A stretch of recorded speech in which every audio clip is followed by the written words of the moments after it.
What's up, people? What's going on? Let me get my stuff ready. Hold on here. That's for that. Get the audio straight. Yeah, we are. Alright, so what's up? What's going on? Welcome. Let's wait for everybody to start coming through. My camera's actually off because I'm setting up a few things in the background, so I'll probably turn that on later in the stream. But anyway, bear with the crazy moving logo for now. So let's go ahead and say what's up to the chat. What up, Cassie? What's up, Mewtwo? What's going on? Don, what's going on? J1, Lolo, and Sean, what's up, brother? So, man, the Game Awards are a wrap. You know, I already knew we were gonna kind of be in this particular situation. Um, oh, okay, 1 second. I'm gonna invite Hunter. 1 second here. Uh, 1 second. It might be today. It might be 2 people. So hold on. Discord's acting really dumb. Man, what's going on with Discord?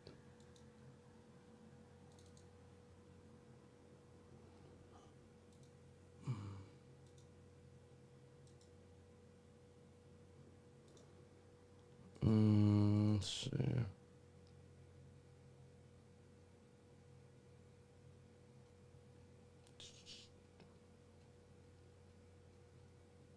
Yeah, you can't see it.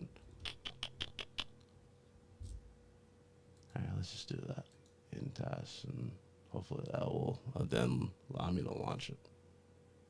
There we go. Now it's gonna launch. I'm like, Discord wouldn't fire up. I'm clicking on it like, why is it not firing up?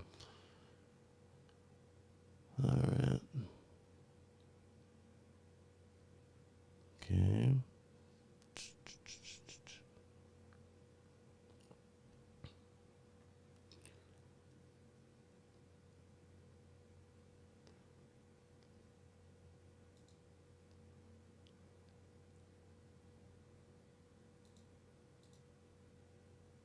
Well, he said it logged off call. That's weird. Why would it say that? Ah, there it is. There we go. So what I will do is, I don't know if Red Hood's joining us today, because usually he'd be here right now. So, if he's in the chat, we'll just add Red Hood and et cetera to the call. I'll just do that. That way I don't gotta really worry about changing layouts. That's fine.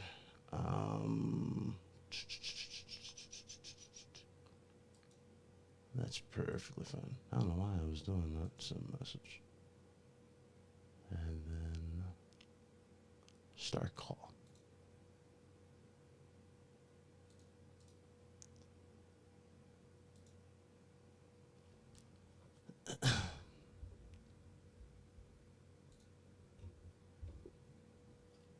Alright, sorry. I know you guys are like, oh god, here we go. We're going through a setup phase. No, we're not going through a setup phase. I'm just had to relaunch Discord. So while we get Hunter back on, we're going to get right into a few things here.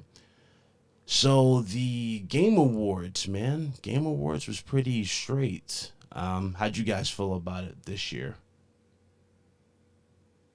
Let me go ahead and get you guys' thoughts in the chat. How'd you guys feel about the Game Awards?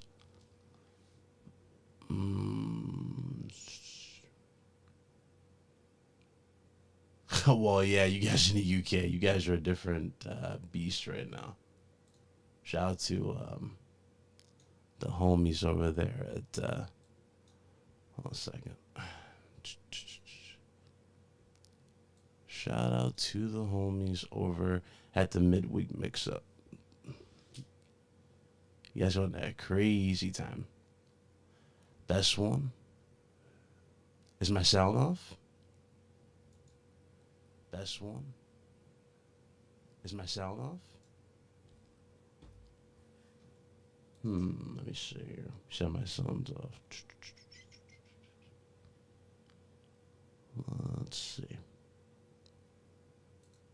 Turn that off.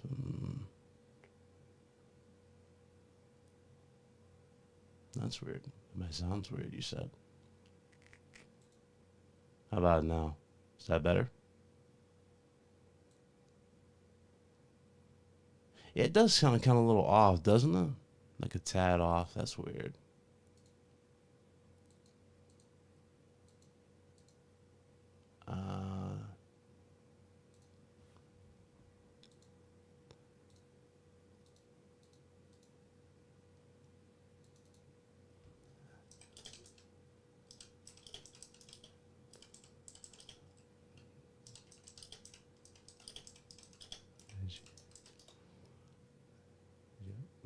All right, that's what's up.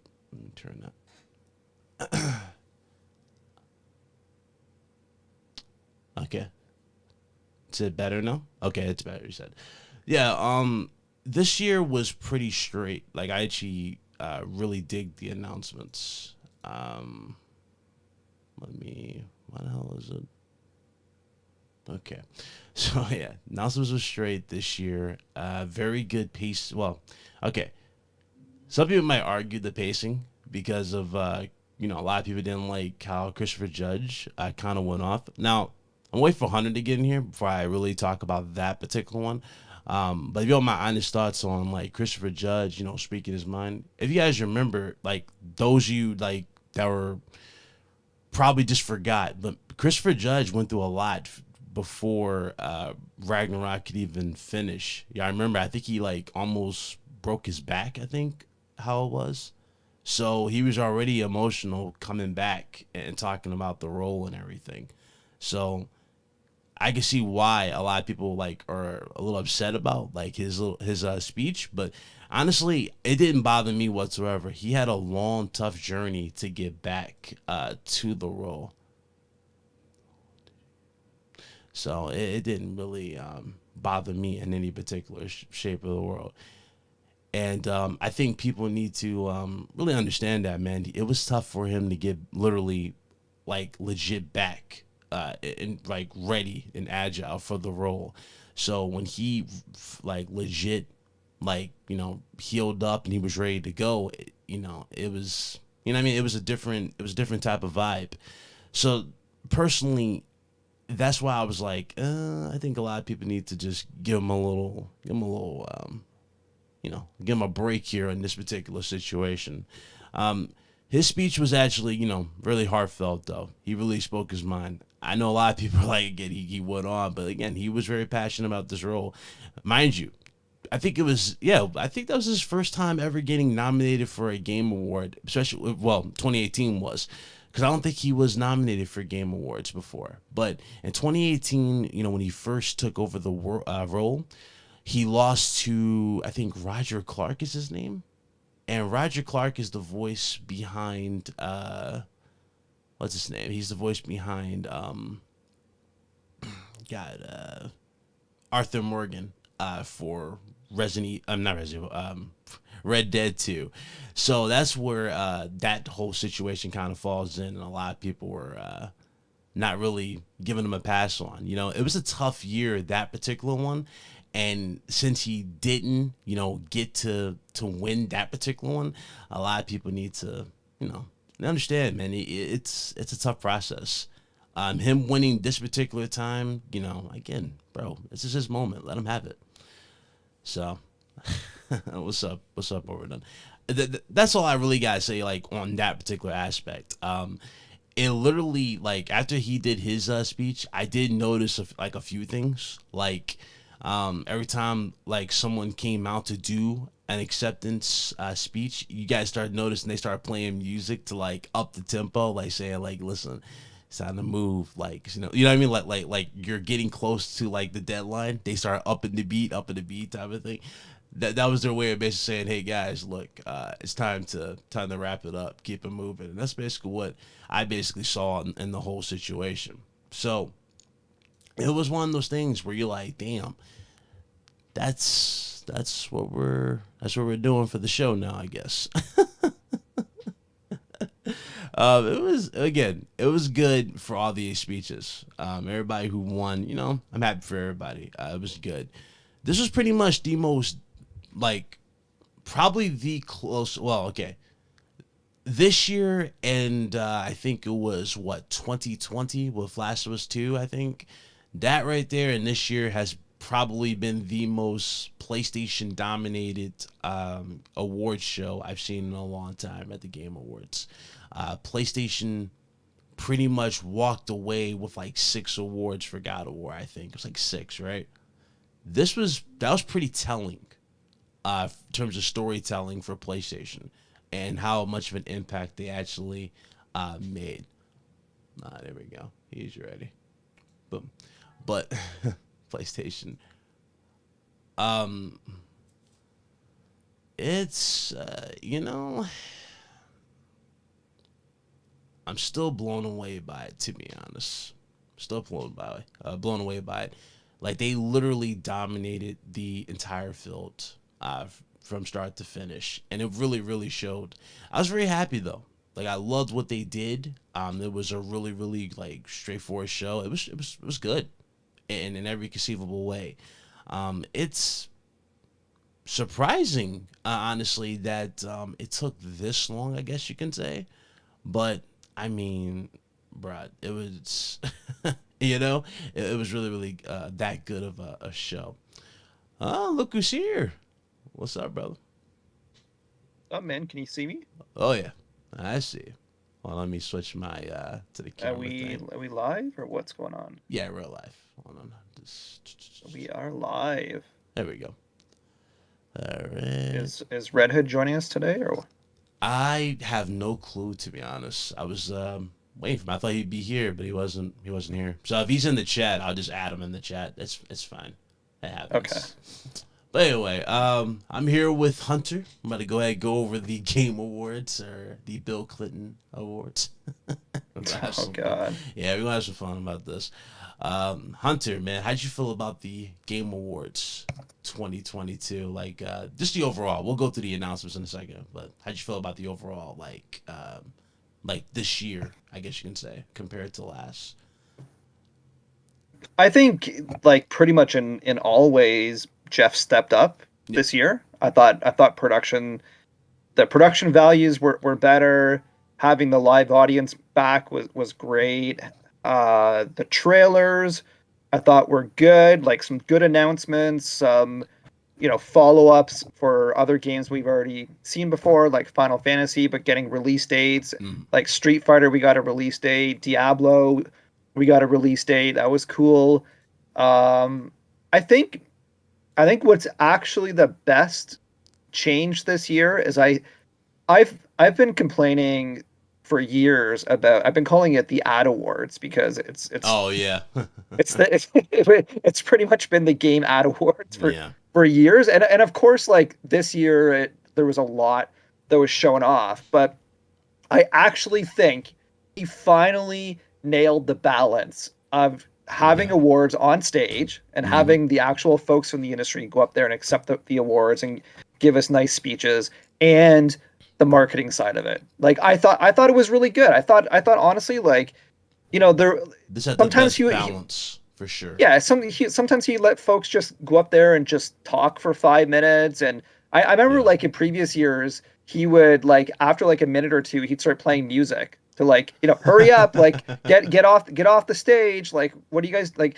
So in previous years when I heard that, I was like, okay, so he doesn't give a shit about the people getting the awards. Like, this is all about getting them off stage quick so we can get another ad thrown in there. But this time he just chilled out, man. He let Christopher Judge talk for like 6 minutes or 7 minutes or however long he talked, and I thought for sure he was gonna get shooed off the stage, but no, like he and like He kind dude, of was like when the music true, started to play, like it was started getting but that was higher and but that was higher and after a higher. while though. Yeah, yeah, That was after like he didn't get like aggressive about it, and yeah, yeah, I just thought that he finally nailed the balance, and if he can do that every year, if he can have that balance plus the same level of announcements, they yeah, weren't like earth shattering.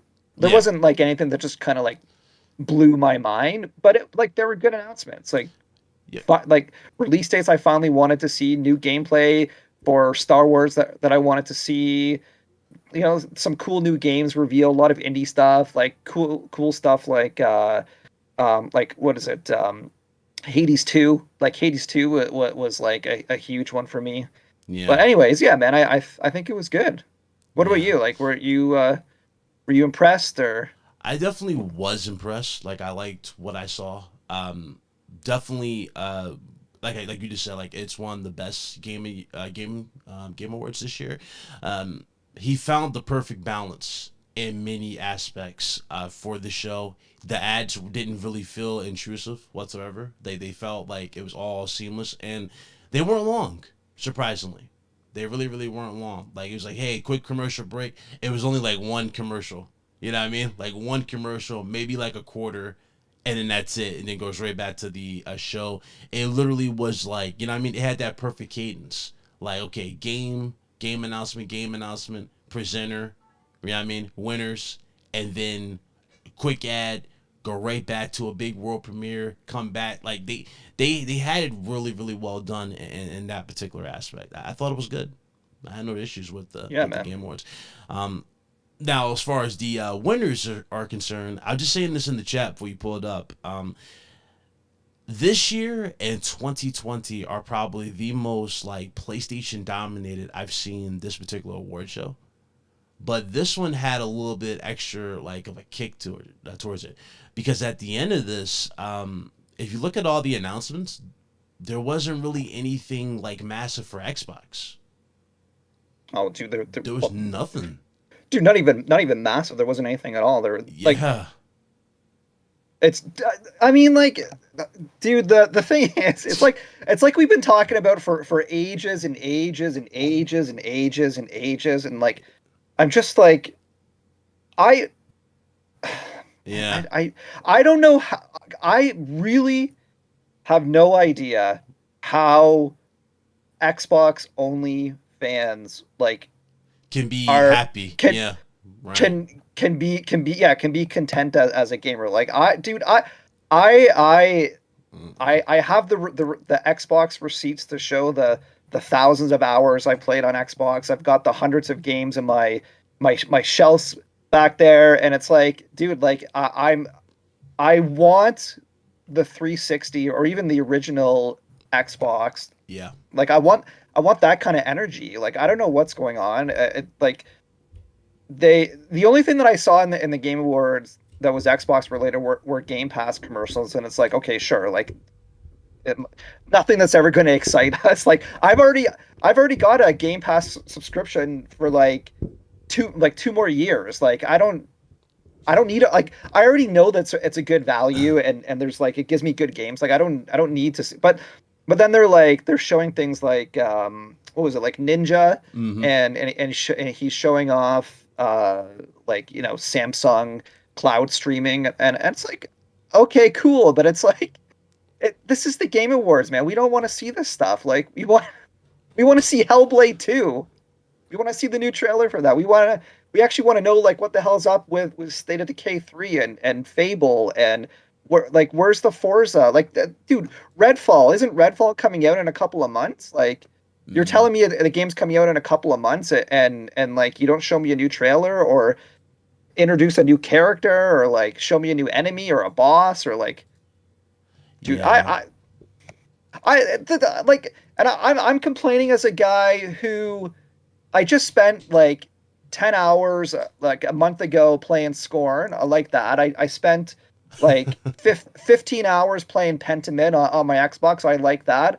I actually I haven't tweeted it out yet, but I probably should. I ended up getting my 1,000 out of 1,000 achievements on Vampire Survivors on Xbox. Like, dude, I play an Xbox like pretty much every week, and for sure every month I'm playing it. But like, it's just so disappointing, man. Like, Nintendo had like 4 awards, technically 5 if you consider Mario plus Rabbids, which is basically half Nintendo, anyways. Pretty Their much. characters at least.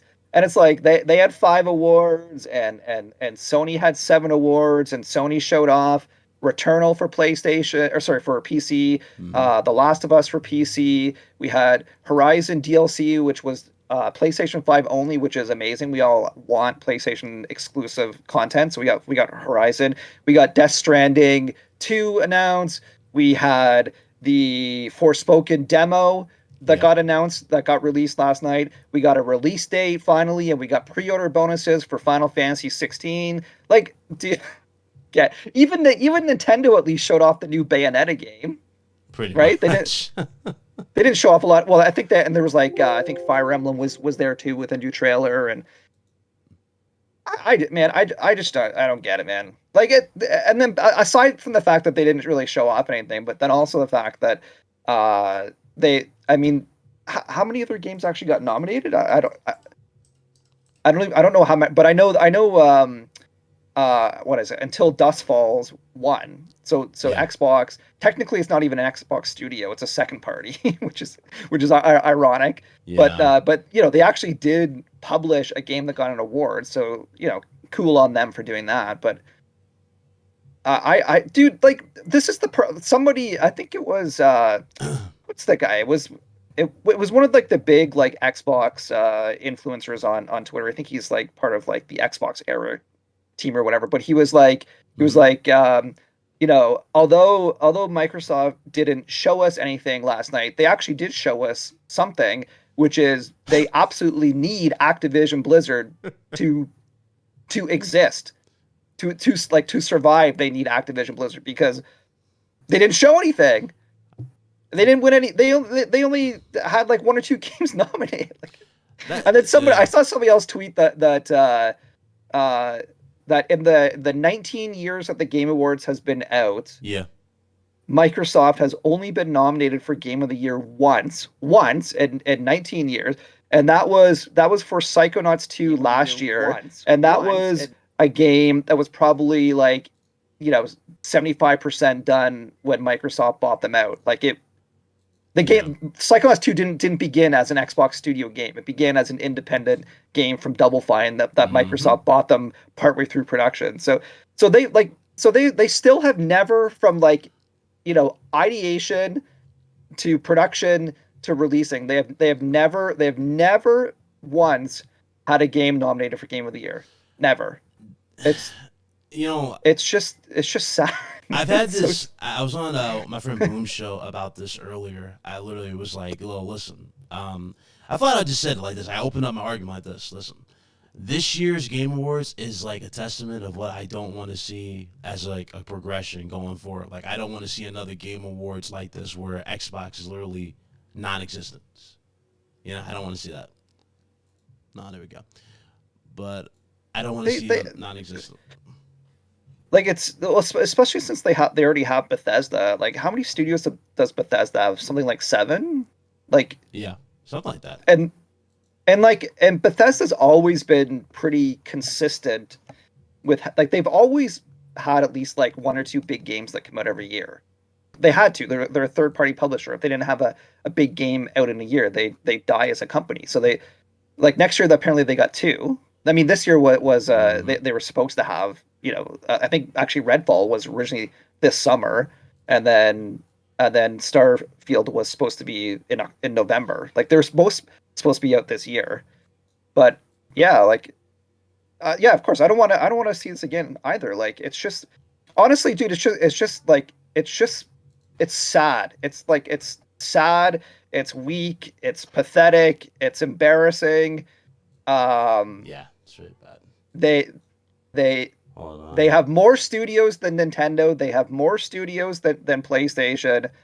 They have like half as many or more that Embracer. Embracer, like, you know, Embracer owns everything.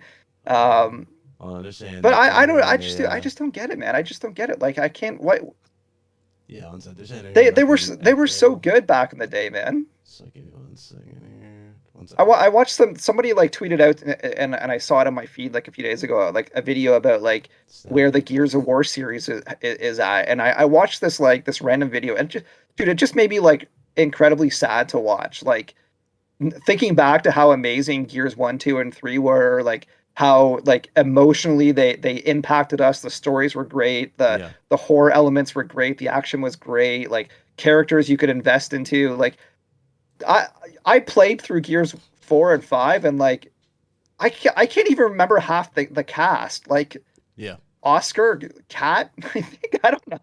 It's so forgettable. Like Let me see. Can you guys hear me in the chat? You guys hear me? You guys hear me? Let me see here. Can they hear me? Okay, they can. Let me see here. They can hear me. They can hear me. Okay, so my bad, y'all. Okay, my bad. I don't know. Those are updates from my studio thing here. So I was like, that's my audio acting weird. It's showing me different audio clips from me. And I'm thinking going, okay, I thought I fixed it. It's like, oh wait, no, it's this duplicated. That's why you're the echo. Okay, now we're good. Okay, audio's fixed.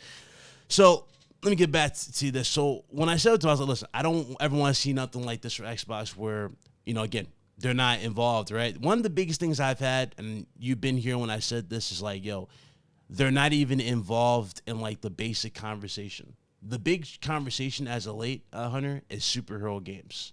Where's your superhero mascot for Xbox? You know what I mean? Like we joked around about this, how they made custom consoles for Black Panther the movie, but where's your Black Panther game? You know what I mean? Where's your Punisher? Where's your Captain America? You know, like where's your answer to Spider-Man and stuff like that? There hasn't been a single game that's like really had that type of impact. Do you feel the same way? Like personally, I feel like Sony's marketing, they don't even have to do much. Spider-Man, the movie, the last movie, what was it? Far From Home? Was it Far From Home? Or was it No Way Home? No Way Home.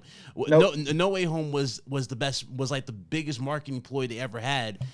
And they didn't have to do anything. All they had to do was just put the game literally in the trailer, or not in the trailer, but like on the billboards. And that was it. Right, yeah, Like exactly. this is crazy. Like what is going on here? I'm watching But this show. I think I know the reason for that though is Okay. because although I know, well, they have Indiana Jones, which is coming out, which is a license, but I, like the general sense that I get is that Microsoft is just looking to buy their own IPs Yeah. and create games for those IPs, and I don't think they're as interested in licensing other IPs because they've got to profit share all that stuff, and Yeah. you know what I mean. Like Sony I think just they just want to make great games, and they want to make great games based on Yeah. amazing characters. They don't really they obviously prefer if they own them, but if they don't, they're willing Yeah. to license them out to, with Iron Man and Wolverine and Spider-Man and all that. But Yeah.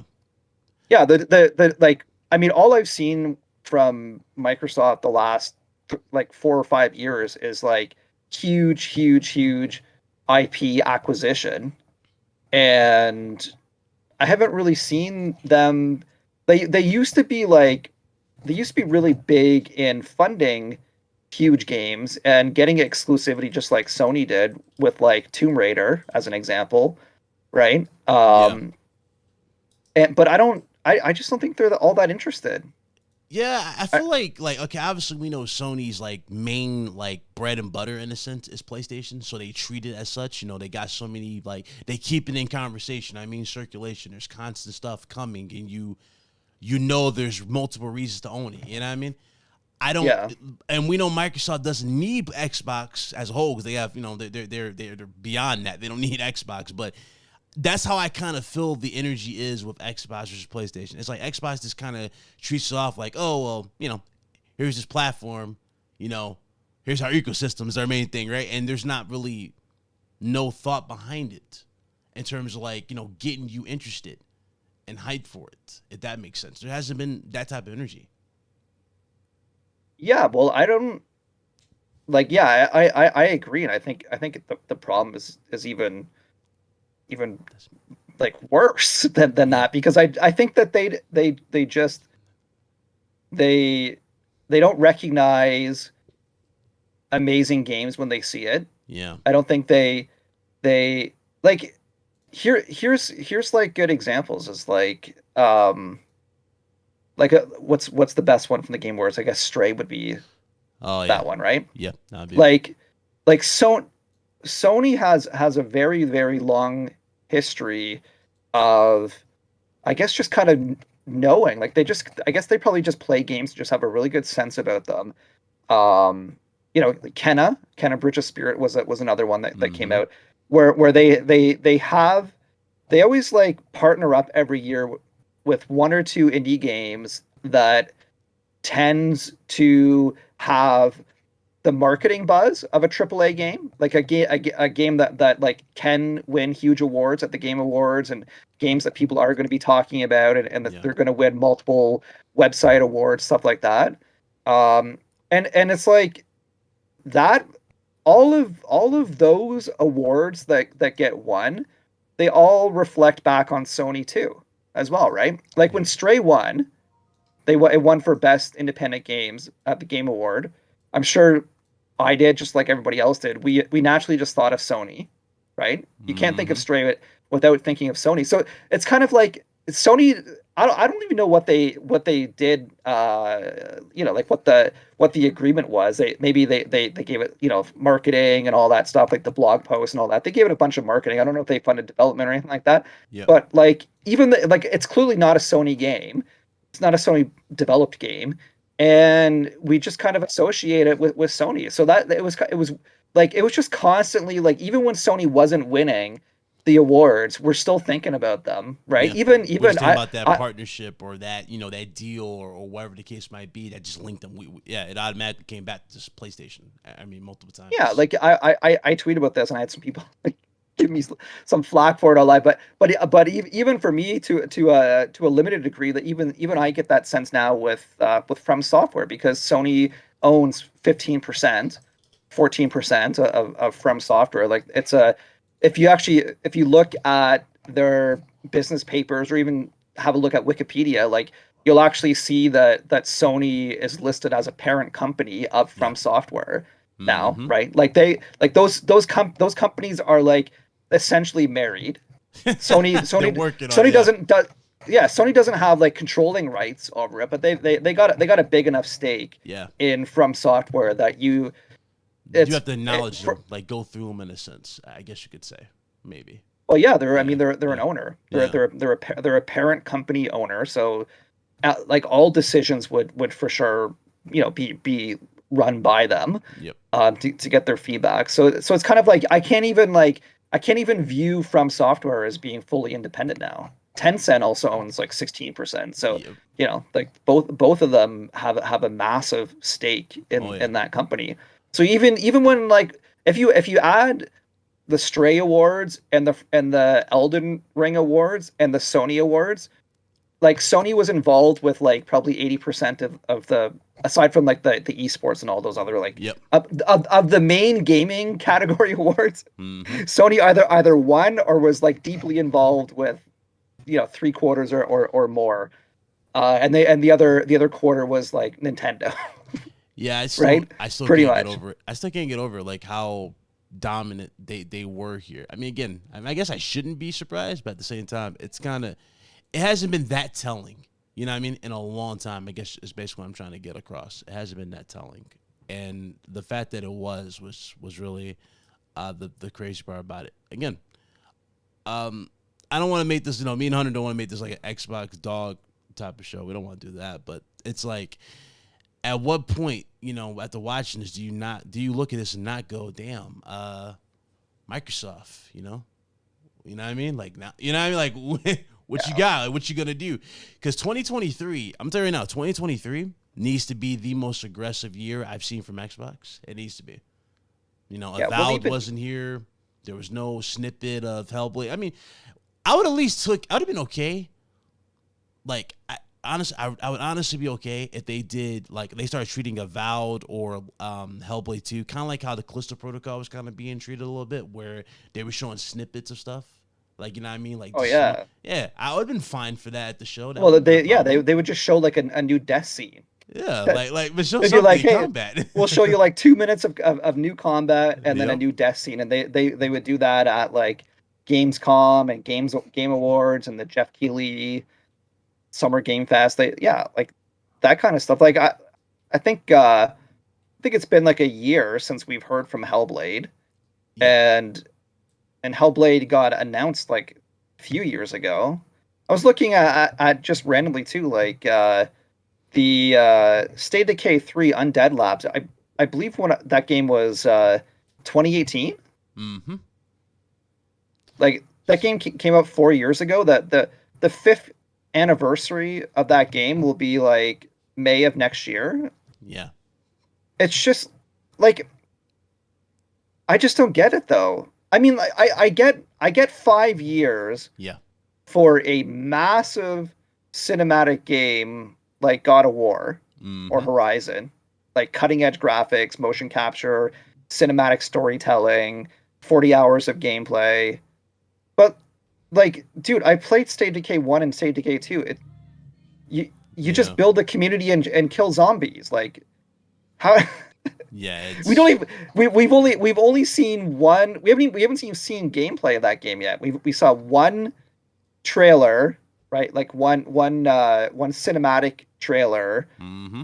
Um, That's what the deer, right? If I remember like correctly, it's like I think so. Yeah. I don't know. It was like I think 2019 or something, or 2020. Yeah, it's been a Maybe minute. 2020. It was 2.5 years ago at least since we saw that trailer, and like just imagine that the Bethesda acquisition didn't go through, or they didn't buy Bethesda. Like if they didn't buy Bethesda, that would mean that they essentially have one game next year, which is Forza. Forza's supposed to be coming out in the fall of next year. Right? Like Bethesda is carrying Xbox on their back next year. Yep. And it's just unbelievable. Like it's just It's unbelievable, man. It's how does this happen? We're still waiting for Doom. I mean, we haven't gotten that yet, but we know that's gonna happen. Tomb Raider, I think they're owned by that other company. What was it called? Crystal Dynamics, but they got bought out by someone, right? I think Embracer. Embracer. So we're waiting for that.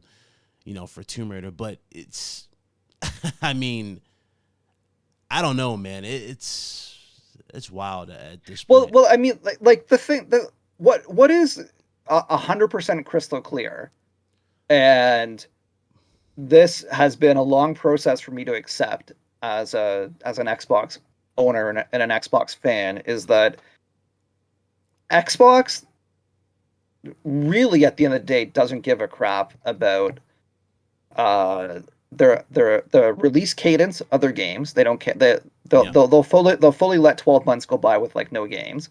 They don't care about the cadence.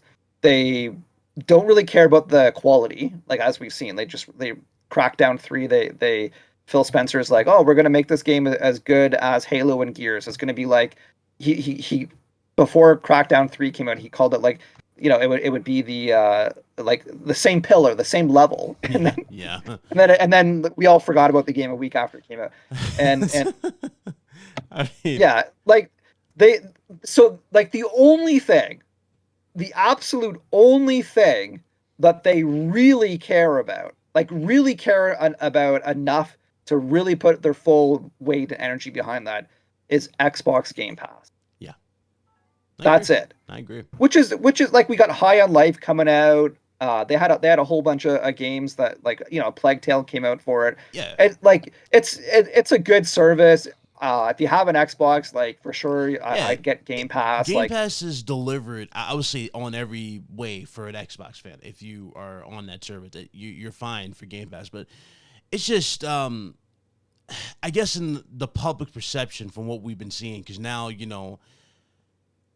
you already heard. I mean, we knew this was coming eventually, but they're now charging you $70 for Xbox games. Oh yeah, now, like Redfall. Yeah, now that's where this conversation kind of takes an even weird turn as well, because remember how the big thing that Sony went through, remember I brought up the magnifying glass, the more you charge, more people look at like what we're getting, you know what I mean? Is it worth the 70? Look at how Returnal was received, you know what I mean? Before it got out and everybody give it a chance. That's what I'm saying. Like Microsoft already gets it like pretty bad as it is with social media and everything.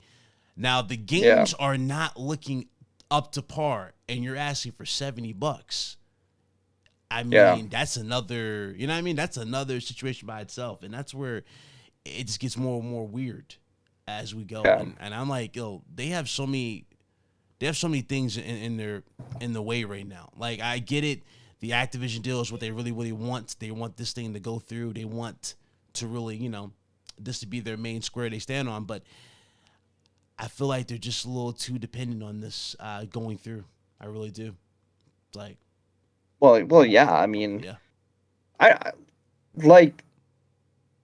have to say, Redfall has like a really big chance, I think, actually of being like just another generic shooter. Yeah. But I actually think it looks good. Yeah, I think like out of all the games that they're releasing next year, I think personally Redfall, it looks more exciting. I think Redfall looks more interesting than Starfield. I think it's going to have better combat, better action. I just think it's going to be a better game. I mean, Starfield to me looked clunky and broken and low res every now and again, and enemy AI looked dumb, and enemy heads are doing the 360 exorcist thing they when they're like in the trailer. Yeah, combat look like they've got another full year, and I'm sure that the last trailer that we saw was from months ago too. So there's a good chance they're going to make it an amazing game. But as it stands from what I've seen right now, I think Redfall looks better. But the problem with the potential problem with Redfall is like I feel like games like that are either really good, or they're just not really good, right? Like, because what's the what was the Wolfenstein games that were really bad? There was like we probably forget what they are. Wolfenstein at this point. But there was, hold on, let me see I forget the name because the game was like so forgettable. But yeah, like Wolfenstein had what is it? It was Youngblood. Youngblood and Cyberpilot. Oh, there you go. Yeah. I forgot all about that. See, yeah, like that's the thing. Like we all know Wolfenstein 1 and Wolfenstein 2 because those games are just epic. Yep. But then they had Youngblood, which got like, I'm just looking at now, it's like Metacritic was like 66, 63, that's the thing that I'm just really not sure about Redfall. Like Redfall could be as cool as a Wolfenstein or a Wolfenstein 2. Like it could be, or Doom. I guess Doom is probably a better analogy. It could be as cool as like a Doom type game. So I could see it easily getting like an 80, 85 if the game's good. But also like, these games some of them just tend to fall flat. Like if things just don't come together well, and Bethesda is known for like Bugthesda, right? Being buggy and all that stuff. So yeah, that needs to all end with this price increase on games. Now, yeah, Sean brought up a good point. Yeah, Game Pass will eventually go up. Well, Game Pass, that's expected for that to go up at some point. I'm not surprised at that. But right now, like the biggest wave they've been riding on has been like the cheap guy. They've been you know what I mean? Like the quote unquote anti or the pro consumer, the whole $60, not the $70 wave. Now they're on the $70 wave, and well, now people are asking, and especially after the Game Awards, I think the whole pro consumer thing is just something that fanboys just try to make us believe. Like, oh yeah, for sure. Like Microsoft was the first company that made us pay for online. Yep, that's true. Like we're all paying $10 a month for online because of that. I'm not sure. Sony gave us online for free until they're like, wait a minute, like isn't Microsoft taking like 4 billion or 5 billion for their online? Like we could also get another 4 billion. So like I think Microsoft has certainly done some good things for gaming and gamers. So yeah, I could see the pro consumer, but at the end of the day, like none of these companies want to be our friend. Yeah. They want to make love to our wallets. So they want to get a little bit intimate with us, but they're not your friends, right? Like it's just like I say your friends. I don't know. Like yeah, I don't know, man. Like I mean, I don't know. I just people this like whole because every company is just a shade of gray, basically, is what I'm saying. Like Nintendo, like people always complain that their prices don't go down. And yet they still buy the most goofiest stuff from Nintendo. But well, and that's the thing. Like Nintendo games don't go down because we as consumers have told Nintendo that you don't need to discount your games. Mm-hmm. We will buy 10 million copies of Pokemon. The latest Pokemon game. We'll buy 10 million copies in 3 days. Yep. Even though the game clearly is half baked. Oh yeah. Like so much so that Nintendo actually issued a rare apology that they actually committed to fixing the game, right? Yep. It's like if we all collectively agreed to not like, because even look at say like Mario Kart 8, like Mario Kart 8, Smash Brothers, Animal Crossing, like some of these games you act like when NPD, not in the fall because there's a whole bunch of new games, but in like the slower months where there's not a whole lot of games that get released, like January and like March, June, July, stuff like that. You'll see like Mario Kart 8 being in the top 20. You'll see Animal Crossing like back in the top 20. Like these are games that people just will buy for years and years and years and years and years on end, and nobody demands that they drop the price. Yep. Like if everybody just collectively just said, okay, we're not going to buy Mario Kart 8. We're not going to buy it at whatever, like $60 or whatever it is. We're not going to buy it at $60. I bet you if Nintendo had 1 quarter of no sales of Mario Kart 8, the next quarter that game would drop to $40. Like any company would, like Nintendo's not dumb. If nobody is buying their game at $60, like there's a good chance they drop their price. But we've just conditioned them to like, good on Nintendo. Like, oh yeah. Well, I'm not in any company's favor, but like, good on Nintendo. They like every company wishes they could be like that. Every company wishes they could sell their games at full price for 4 years in a row.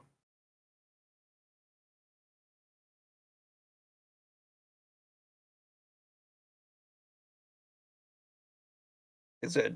I think it's just me. Are we still live?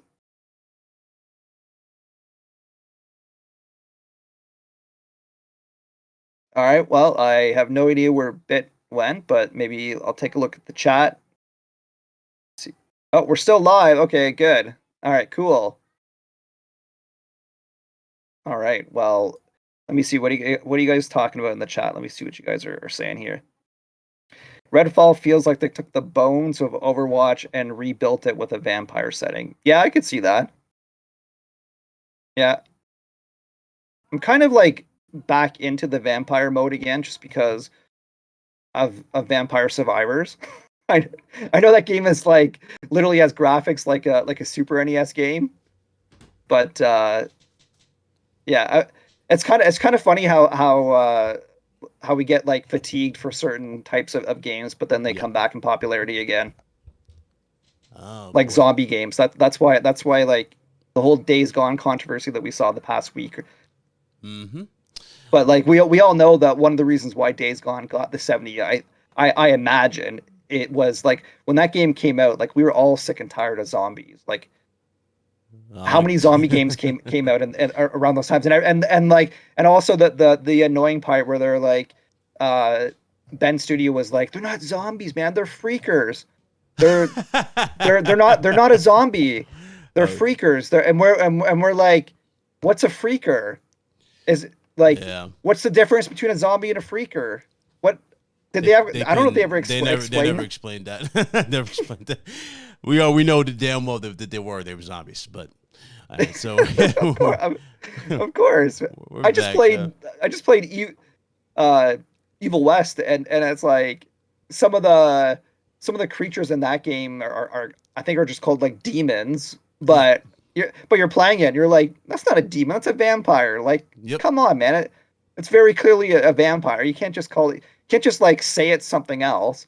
It's got wings, it flies, it bites you. What's up, everybody in the chat? What's going on? So sorry about that. I had to take a step for a second. So let's get into the reveals, bro. I mean, we talked about the show. Show was fire. I mean, most of the stuff, man. Did I not say this? Did I not call this with you? I said, listen, it's gonna be a clean sweep for the most part. Game Awards, like wise, God of War is probably gonna take a good chunk of these, and then to the final game, like to the game of the year, what's gonna happen? One particular nod's gonna go to what?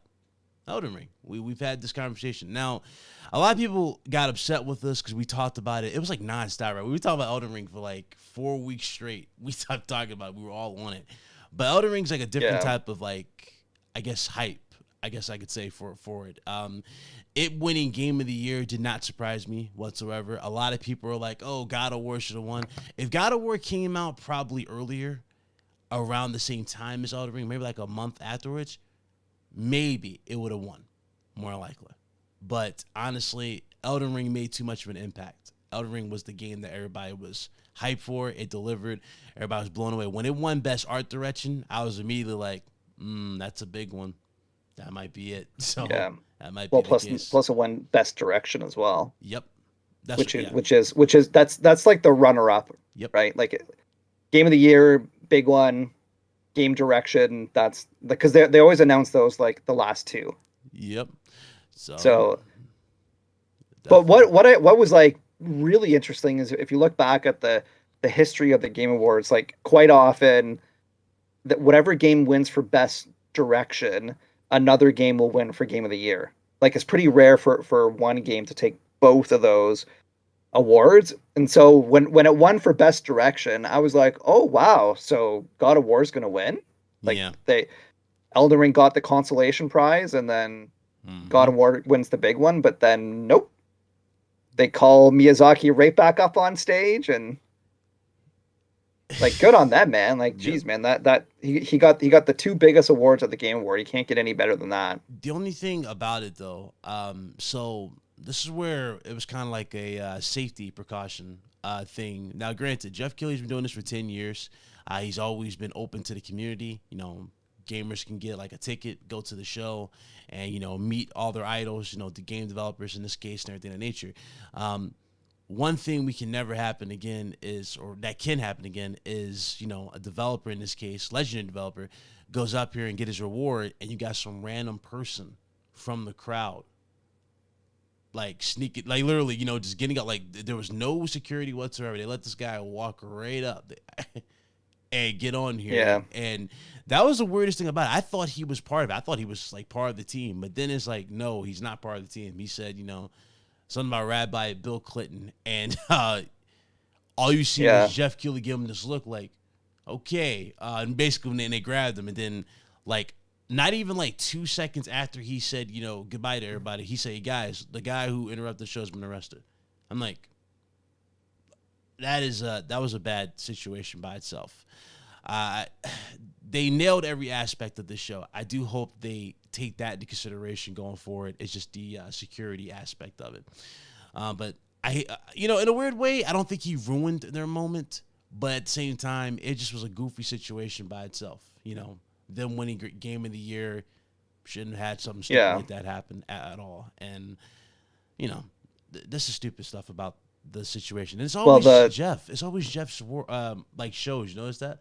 Summer Games Fest, Sony leaked Last of Us before he got to the show. Then you got this happening at the Game Awards. Like, dude, he can't catch a break. There's always like, well, in the Joseph Ferris thing a few years ago. Yeah, he can't catch a break. Like there's always like one controversy or something that makes the headlines aside from what he wanted, which is of course just celebrating the games and the announcements. But I don't want to be a downer on this situation, because when I went to like Reddit and Twitter after the show, like probably like nearly everybody was just making jokes about this guy, right?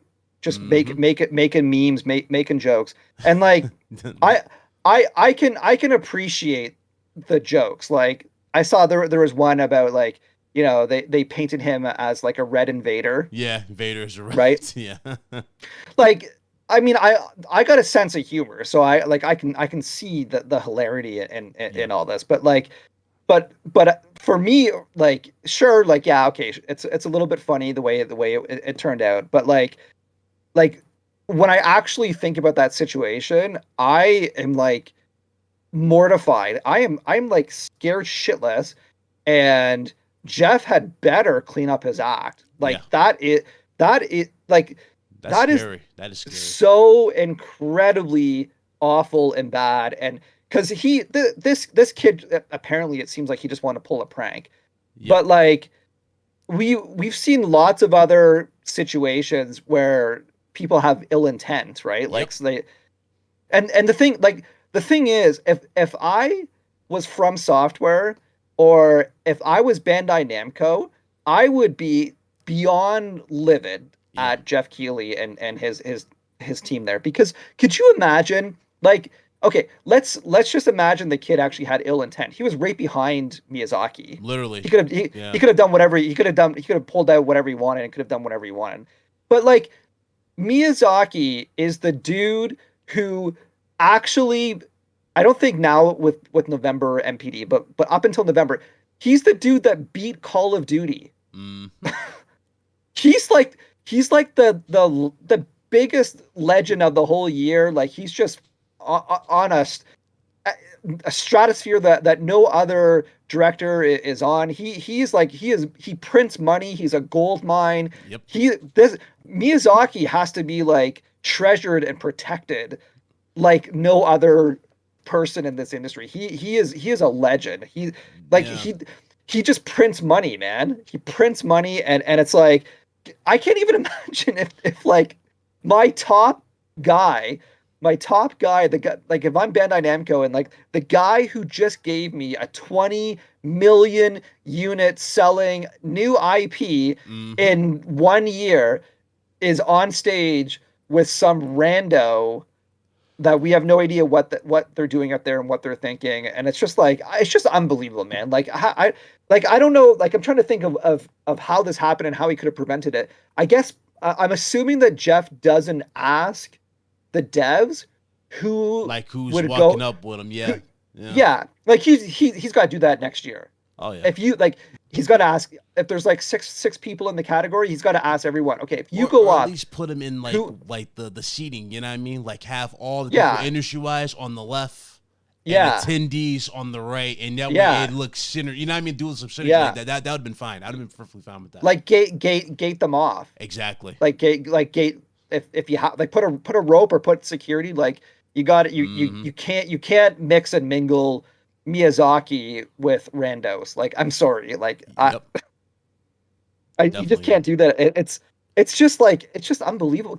But when you're saying that he didn't ruin the moment, I actually agree with you. But it's like a taint. It's like a stain on it. You know what I mean? Like that's what it is. But I don't think it's ruined all the way. But yeah, for me, when I first watched it, he didn't ruin it. He didn't ruin it really at all, right, because all the details came out. Because Miyazaki said some amazing things, and I was just laser focused on Miyazaki. I kind of saw this like little kid that was with them, but I thought like. Maybe it's like his little cousin, or like, I don't know, his like art director's cousin, or like, I don't know. You know how sometimes people just bring up like a younger person to help them celebrate the moment or whatnot. I was like, okay. So I didn't really think anything of it. And then even when he said his Bill Clinton thing, I was kind of like, what? Like, I was kind of confused, but it didn't really taint the moment. But then, so I was like, okay, but then it started to like dawn on me, like, holy shit, like this, like some random guy was on stage with him, and like he was there for 4 minutes while Miyazaki was talking. He was pacing back and forth and doing all this like he looked nervous as hell, licking his lips, putting his hands in his pockets, like doing all these like fidgety things. And so I actually went back, because I had to rewatch that whole segment. I went back. I did too. And yeah, when I went back to rewatch it, that I think was tainted for me, because now like when I rewatched it, I wasn't even really that focused on Miyazaki. Like I just kind of glossed over what he was saying the whole time. I'm like, okay, the kid came from that area of the audience, and then he sort of like followed the entourage up, and then okay, he's on that side, and then he actually paces like he goes right into the middle, right in the middle of the camera. I don't know. It's just like I can't even focus on what Miyazaki's saying, because I'm so intrigued about this random trespasser. Like where did he come from? Like I could have sworn I saw him. I didn't see him at all. Like early on when they came and accepted all the other words. As I'm saying again, like everybody who's there, who's industry wise, needs to be in one particular VIP type of section, or treated as VIP on the left, and the other side is everybody else who's there just to be a part of the event. And that's how it needs to be. Yeah. Have security escort them up. That's how it needs to be for going forward. I know he probably doesn't want to do that, but honestly, you got to. This could have been a travesty. Like, remember how Neil Druckmann got all those death threats over Last of Us 2 and his decisions for the story? Dude, people were acting weird. Well, dude, like there's like Neil, and this was Last of Us 2. Like what I was thinking is like there's like exactly what you're talking about, and like, but like you see on Twitter, like on other social platforms, so you'll see people like people are like huge defenders of their platforms and their games, and the biggest rivalry was God of War versus Elden Ring. Like we're all talking about that. We all knew that those were the two games that would be the top two for game of the year, and like there was like tons of like, for all we know, it could have been like some like random dude that wanted God of War to win and was like was livid. You know what I mean? Like, yep. But anyways, here's the thing though. This is like, when I woke up this morning, I actually thought, okay, this is a terrible situation, but it actually, like, it's kind of good that it happened the way that it happened. Yep. Because we all know that Jeff wants to bring in the community. He's a big guy about the community. So we understand why the community is there. But since the kid just did a prank, right? Like, now at least hopefully Jeff is going to make some pretty major changes, right? But it's way better that he makes these changes because of what happened last night versus something that could have been a lot worse. Absolutely. Do you know what I mean? Like this was just the slap in the face. Like if you're going to run an award show for the biggest entertainment media on the planet, with people that print billions of dollars with every game that they make, like, I don't want to be weird and say lock it to influencers, but I would say lock it to those who actually do, you know what I mean, who do cover, you know what I mean, that type of stuff, like, and keep that type of weirdness out of the show, because I don't know how much it is to get a ticket to get in the show. I don't. Yeah. But I don't know. Yeah, I don't know. I've never been to the Game Awards, but like I think honestly, ideally, you restrict it to game developers, game journalists, and influencers. I actually like that idea. Treat it like PAX or like all those. You know what I mean? Like if you're an influencer, you get a badge and you get the privilege of being up there. You know what I mean? Like that upper like floor level. You know what I mean? Like that's fine. I'm okay with that. That makes sense. That actually makes sense. But yeah, like what you were saying, like if he does open it up to the general public, then he's like, he should actually, because he's changing venues. I haven't. It was like some like Hollywood venue that he's going to change to for next year. I got to actually check to see, but yeah, like what you said with like a balcony, that would actually be amazing. Yeah. So you've got the lower floor is like all the game developers, influencers, media, like the folks that generally probably are not going to do shit. Yeah. And then you've got everyone else like up on the balcony, and there's security that ropes off the areas. There's always going to be the off chance that somebody sneaks in, but I mean, like, you know, no matter what, you can't really do Yeah. anything about that. If people want to sneak in, they're gonna do their best to sneak in, right? Yep, definitely. I But don't want to be geez, weird man. to say they need a class system, but in this particular case, and when you have legends in the industry, God forbid if that was Kojima. Oh, dude, yeah. You see what I'm saying? Like that's a Well, it bad was like situation by itself. That's a like bad thing. Miyazaki is like getting Kojima like Yeah, in terms of his like his status. yeah. But yeah, I totally see what you're saying. If that was Kojima, like yeah, dude, Ooh, if that was Kojima, then that we would have seen a huge like shift. five times the amount of articles written, and Yes. everything would have been extremely negative, and like yeah, there would have been a shitstorm. Yeah. There probably already is, but there would have been a huge like uncontrollable shitstorm if that was Hideo Kojima. I agree, man. I agree. But that was it in terms of like that side of the Game Awards. I do want to get into the insane positives about this. Get into these reveals, man. I thought BioShock was revealed, but it turns out it's a new IP. It's called Judas. How'd you feel about that? I thought it looked dope. Were you interested in it? Yeah, man. I thought it looked BioShocky. Like you see there was like some character that had there was like elemental looking ability. It looked like coming out of his hands. They have like control of fire, but there was some that actually had like a watch on their wrist. Yeah, and it was like Or right on their hand, like their hand opens up and there's a watch. I was like, oh, that's pretty cool. And they had like those robot dogs looked really cool. Everything just looked interesting.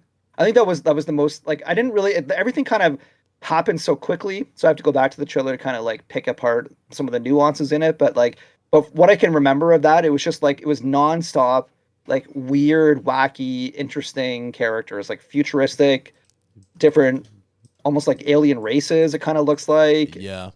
So, yeah, man. I mean, I'm all in. It's BioShock. It's Ken Levine, man. He's the best. So. Yeah, no. I just hope the only thing as soon as I saw that and I was like, okay, clearly inspired by BioShock, and as soon as that trailer finished, I was like, please, for the love of God, don't pull a Callisto Protocol. Yeah, like yeah, because Callisto Protocol is like it's a spiritual successor of Dead Space, and Judas is a spiritual successor of BioShock, but Callisto Protocol, like, there's certain things that are better than Dead Space, but there's certainly a lot that are worse, right? So yeah. I'm just like, I was just hoping, I was like, please, like, play test the hell out of this thing, because if you can create something even 90% as good as BioShock, it's Game of the Year material, man. No, I agree. Because and the other thing too that we didn't really get a sense of. Whoops.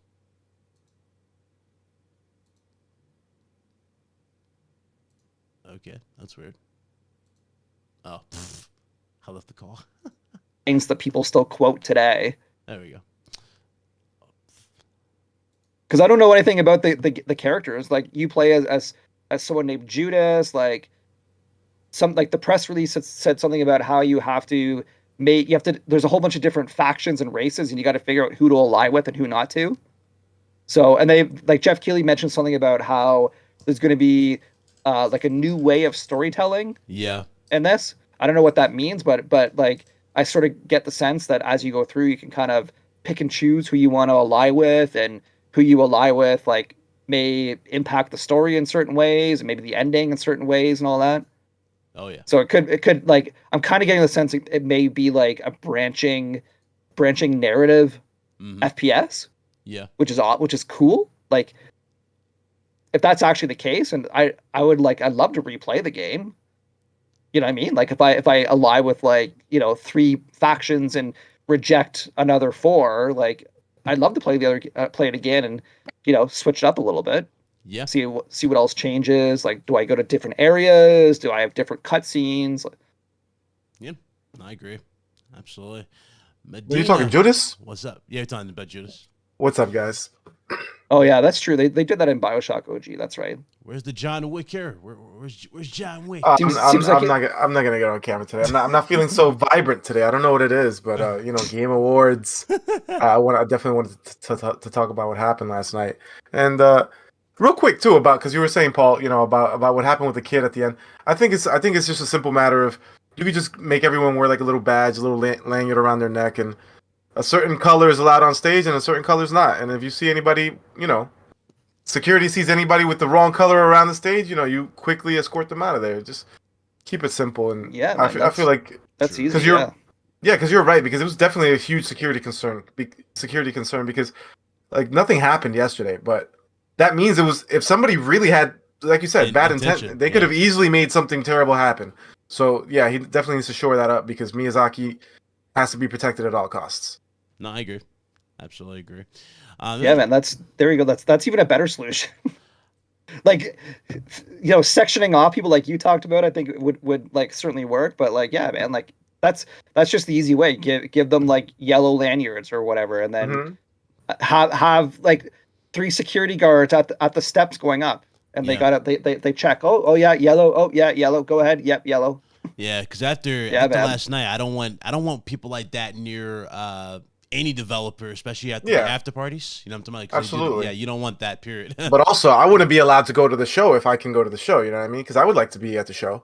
I don't want this kid to mess up that opportunity for me in the future. Yeah, you can go to the show. You can still be a part of the spectacle and meet people and talk to them. I'm pretty sure we have it open, like especially when it ends. It's just like, it just needs to be. At this point, it needs to be stricter. It's always somebody who ruins this for everybody else, but it really does need to be stricter. Not as like, I'm not saying it to be petty. I'm just saying that out of a safety concern, it needs to be like that. No one needs to be like on edge or feel in danger at a Game Awards show at all. Nobody. Yeah, and that's the thing. Well, did you see that Jason Schreier actually interviewed the guy? Yes. Well, which one? The who? The guy he interviewed the kid. Jason. Oh no. Jason interviewed the kid like a couple hours ago. What did he say? He's 15 years old. Mm-hmm. And then he's just like a troll. And he's like Midas or is his name or something like that. But he was the same dude that went to BlizzCon, and he was protesting and yelling when the developers were on stage at BlizzCon. So he's got like a habit of like trolling big gaming events. So he needs to be blacklisted from all events.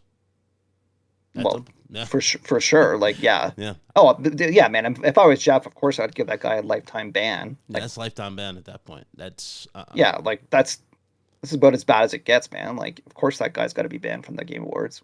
Agreed, man. Agreed. Which sucks. He's 15. I hate to say it. Yeah, he's just a kid. Yeah. I hate to say it, but like, come on. Like, even at 15, you have to know that that's not what you should be doing. Yep. That's true. So about the show, so like, what were you guys' favorite reveals? Like, what really called your? Me, it was Jedi Survivor. That was my game of show. I was so hyped. I loved everything about that. I loved. What was it, a Jedi Fallen Order? But even though I feel like Jedi Fallen Order got snubbed twice, like it didn't get recommended, but obviously it died down for the second year, so that's why it wasn't recommended for the second time.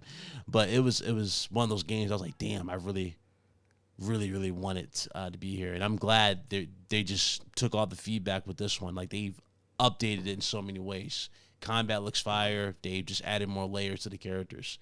Looks lit. Yeah. Looks absolutely the combat looked way more fluid. Oh yeah, with way more moves that you can do in the game. And the presentation too, the way they did for like setting up the trailer, like the dude and the little Vacta chick. Like again, I see what Jeff's doing. He's taking pages out of Sony's book with that presentation, and it was good. That's why I said the show was good. A lot of people were trying to give it flack. I'm like, dude, the show was good. Armor Core was a nice surprise at this too. But what was yours? Yeah. Hunter? Well, our Armor Core looked probably like the visuals. I think were the best of any game that I saw on the show. But the problem with that is like, I mean, that all looked like it was like cinematic stuff, right? We didn't see any gameplay, so I'm not sure. Yeah, it's like I know historically we've always had cinematic trailers first and then gameplay a couple months later, but like I've always think that's a bad way to do it. Do what Sony did with God of War 2018, where the very first time they showed the game, you give someone like a 10-minute demo of the game, right? They did that at E3, and that blew me away. So it was kind of hard for me to really be that excited about Armored Core because I'm sure it's going to be good. It's from Software, looked amazing, but I got to see some gameplay. I would say game of the show for me might actually be Judas. Oh wow. Okay. I think that looked incredible. Yeah. I thought Hades 2 looked amazing. I thought what else? Like I mean like Death Stranding 2 Death Stranding 2 is probably the game that got announced that I'm the most excited for. Yeah. But the trailer wasn't all that exciting. I Like thought it was good. I It was questioning. Like he always does these with these trailers where you like when you it's like the first time you saw Death Stranding, you like, wow, look, that looks amazing, right?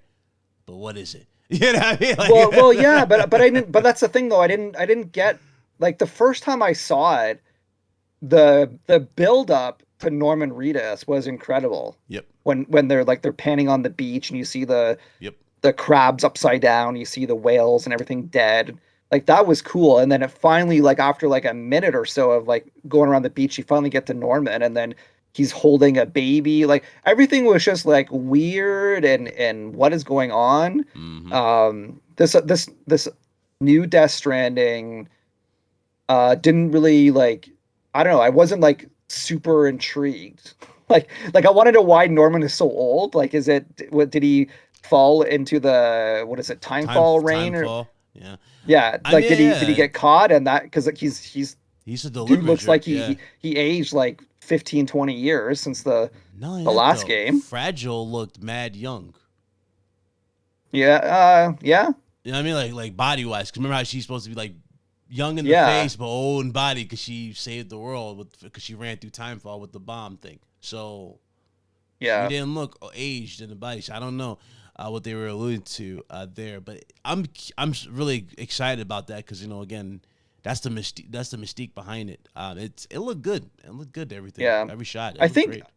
one of the games that actually it didn't get me like super excited when I saw it, but I got super excited later when I found out more details, which is the Horizon DLC. I thought it looked amazing. Like I mean, Horizon looks great all the time, right? It's just like it's like the peak of PlayStation graphics. So I was expecting that. But what actually got me like super excited is I checked out the PlayStation blog afterwards, Mhm. and this game is only coming out for PlayStation. Which one? It's not PS5. the DLC. Oh yeah. The new Burning DLC is Yep. not coming out on PlayStation 4. Like I got Wow. excited because I was like, That's okay, interesting. yeah, it does suck because I mean they sold the original game on PS4 and then a year later the DLC is not even coming out on that platform. So I can see why a lot of people would be pissed. But to me, I'm just because they actually said that the ambition of this DLC was greater than what the PlayStation 4 can handle. So that and when I read that, I was like, really? So there's got to be some pretty good things that are going on here. Yeah. Right? The Hollywood sign being destroyed, that looked pretty cool. So yeah, so I'm excited because I think like clearly Sony's actually moving on.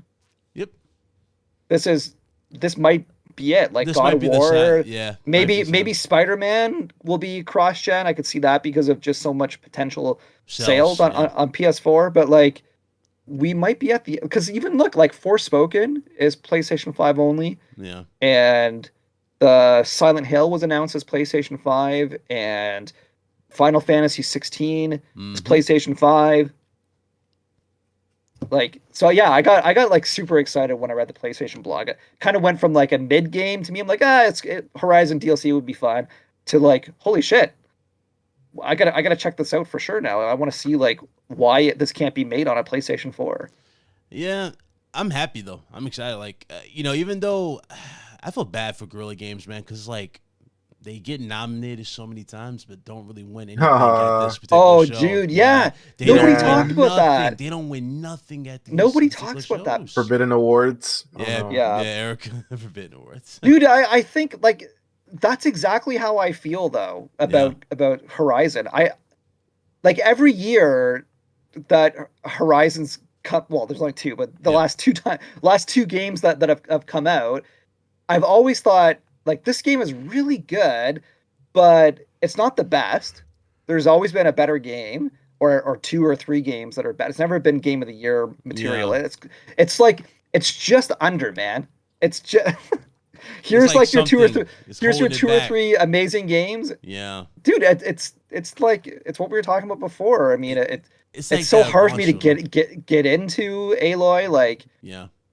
Are you not a fan of the games, Paul? I'm not a fan of the story. I think well the first story was good. It was intriguing. There were some interesting things that got introduced. It wasn't amazing, but it was good. Mm. And then the next one was like okay. Like I thought the story didn't propel me forward. Like what propelled me forward is like With the machines. I gotta I gotta see more of this world. I want to see the different biomes. I want to see the different areas, the different tribes, right? But the machines, like the machines are just like that's why I can't wait for the VR game because now I can get like right up and close with these machines.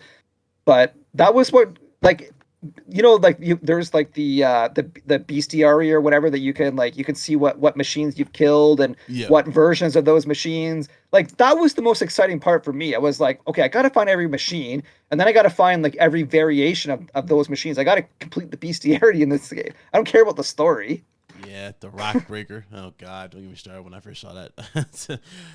Yeah, I don't know. Like, I just can't get into Aloy, man. Like, she's a good character. It's just she's not. How do I explain her? She's not Ellie. I'll put it like no, that. like She's she not like Ellie. she Yeah. she's like flat personality. Like There you go. There you go. that's the best way I can describe it. She's just kind of flat. Like Ellie goes through every possible human emotion possible in these games. Do you know what I mean? Like she's little innocent kid to learning things to being sad to crying to mad to being like a violent murderer. Like she just like it's just such a nuanced like depth character. And then Aloy, I don't know, like the first one, like what I loved about so what I loved about the first one, like Horizon wise, right? She started off as a rebel. You know, she was like going her own. Like she had no ally, and that's why you kind of that was cool. That was a cool. good part about it. You're building tribes. Okay, I don't need to be friends. I'm just helping you so I can get here. You know what I mean? That's it. Now in part 2, she's a hero. Everybody's welcoming her. She's the legend, and it's like, okay, cool. She's got the statue built. Yeah, of her. She's getting all this extra, I guess friendliness being thrown her way. But then it's like, it's about it. You know, there's no, it's not else to her. There's no layer. It's like here. She's a good. Again, it's a good game. I love it, but it's like, damn, this game always seems to fall short somehow. And you know, if it ain't the games that it's up against, like Elden Ring or Breath of the Wild, it's just other stuff, you know. And it was I don't know, man. It was Gorilla's just not on that level, bro. They're the tier below. They're a very high tier, but not the top tier, you know. Yeah, I don't know. They're not Santa Monica. Totally, they're man. not FromSoft. They're Santa not Naughty Monica. Dog. Yeah, 100%, man. They're just below. I just said they new character. Yeah, they're right there. They're one step behind them. Like, yeah, if they could just figure out a few things to make their games a bit better, yeah, man. Totally 100% agree with you. I mean, They've had like a narrative problem and a character problem for years because Killzone also had the same problem. Yeah, that's true. Well, yeah, absolutely. Yeah. Like Killzone cool. had amazing graphics. Yeah, cool enemies. Combat was fun, but I couldn't really get into the characters. You don't remember any of those guys' names? Yeah. No. Hellgast. Like I'm not. I know the enemy faction name, but the character, the protagonist or whatever, like no. Yeah. So. Yeah, that's just it, man. That is totally it. Because could you think about like the God of War quality story writing, or the Miyazaki like environmental telling, what he does in his From Software games? Like, could you imagine like some of that in Horizon? That to me would make Horizon be absolutely game of the year. Like the machines, the sci-fi elements, the humans coming back from millennia, You know what I mean? Like in space, like that's all like cool and interesting, but they just I don't know. If there was just like other layers that just made me like Kratos and Atreus have like so many like cathartic father son moments. Like they're you know what I mean? Like some like when like Atreus like hugs Kratos, right? Yep. About like he rebels and gets like he's sorry for rebelling and like Yeah. that shit is emotional, man. That shit like gets me like invested in the characters and who they are, right? Yeah, there's Aloy no just money doesn't like do any of Aloy. that. Yeah, Aloy just by herself, just by herself, and then everybody else is like at the base. And she's still by Yeah. herself. It's like I don't feel. I don't want to say I don't feel emotionally connected. It's just the character just doesn't have that that big spark, I guess you can say, to elevate her. And once they get to the third game, it kind of makes you wonder what are they going to do with the franchise. Are they still going to do Horizon games? Probably. Horizon's probably still going to go on past 3 games, but I don't know. I guess I might need a new IP. They might need to, I'm just thinking, man. Like, would Horizon? I'd have to probably check the stats, but like Horizon might be the most nominated, never winning franchise like ever in the Game Awards. How many nominations did they get for the original one? There was a lot, and I remember from this year, like I saw Horizon being nominated a lot, right? And a lot of categories you'd see Horizon, and they just never win. Yeah, it is a truth, like it must be so deflating. I can't believe like the team just must be like shit. Like, I mean, we get nominated for like half the awards and we can't win one of them. Yeah, that's the thing, man. I feel that does kind of suck, but at the same time, they were also nominated. I mean, it's not that bad. I mean, true, yeah, they're nominated. That is true. That's true. I love the hell out of the team. I would have loved to see them at least win something. Art direction. I thought at least art direction they were going to win that, but they didn't. That was wild to me. Like, damn. Yeah, I agree. I thought they were going to win it. Yeah, I could see.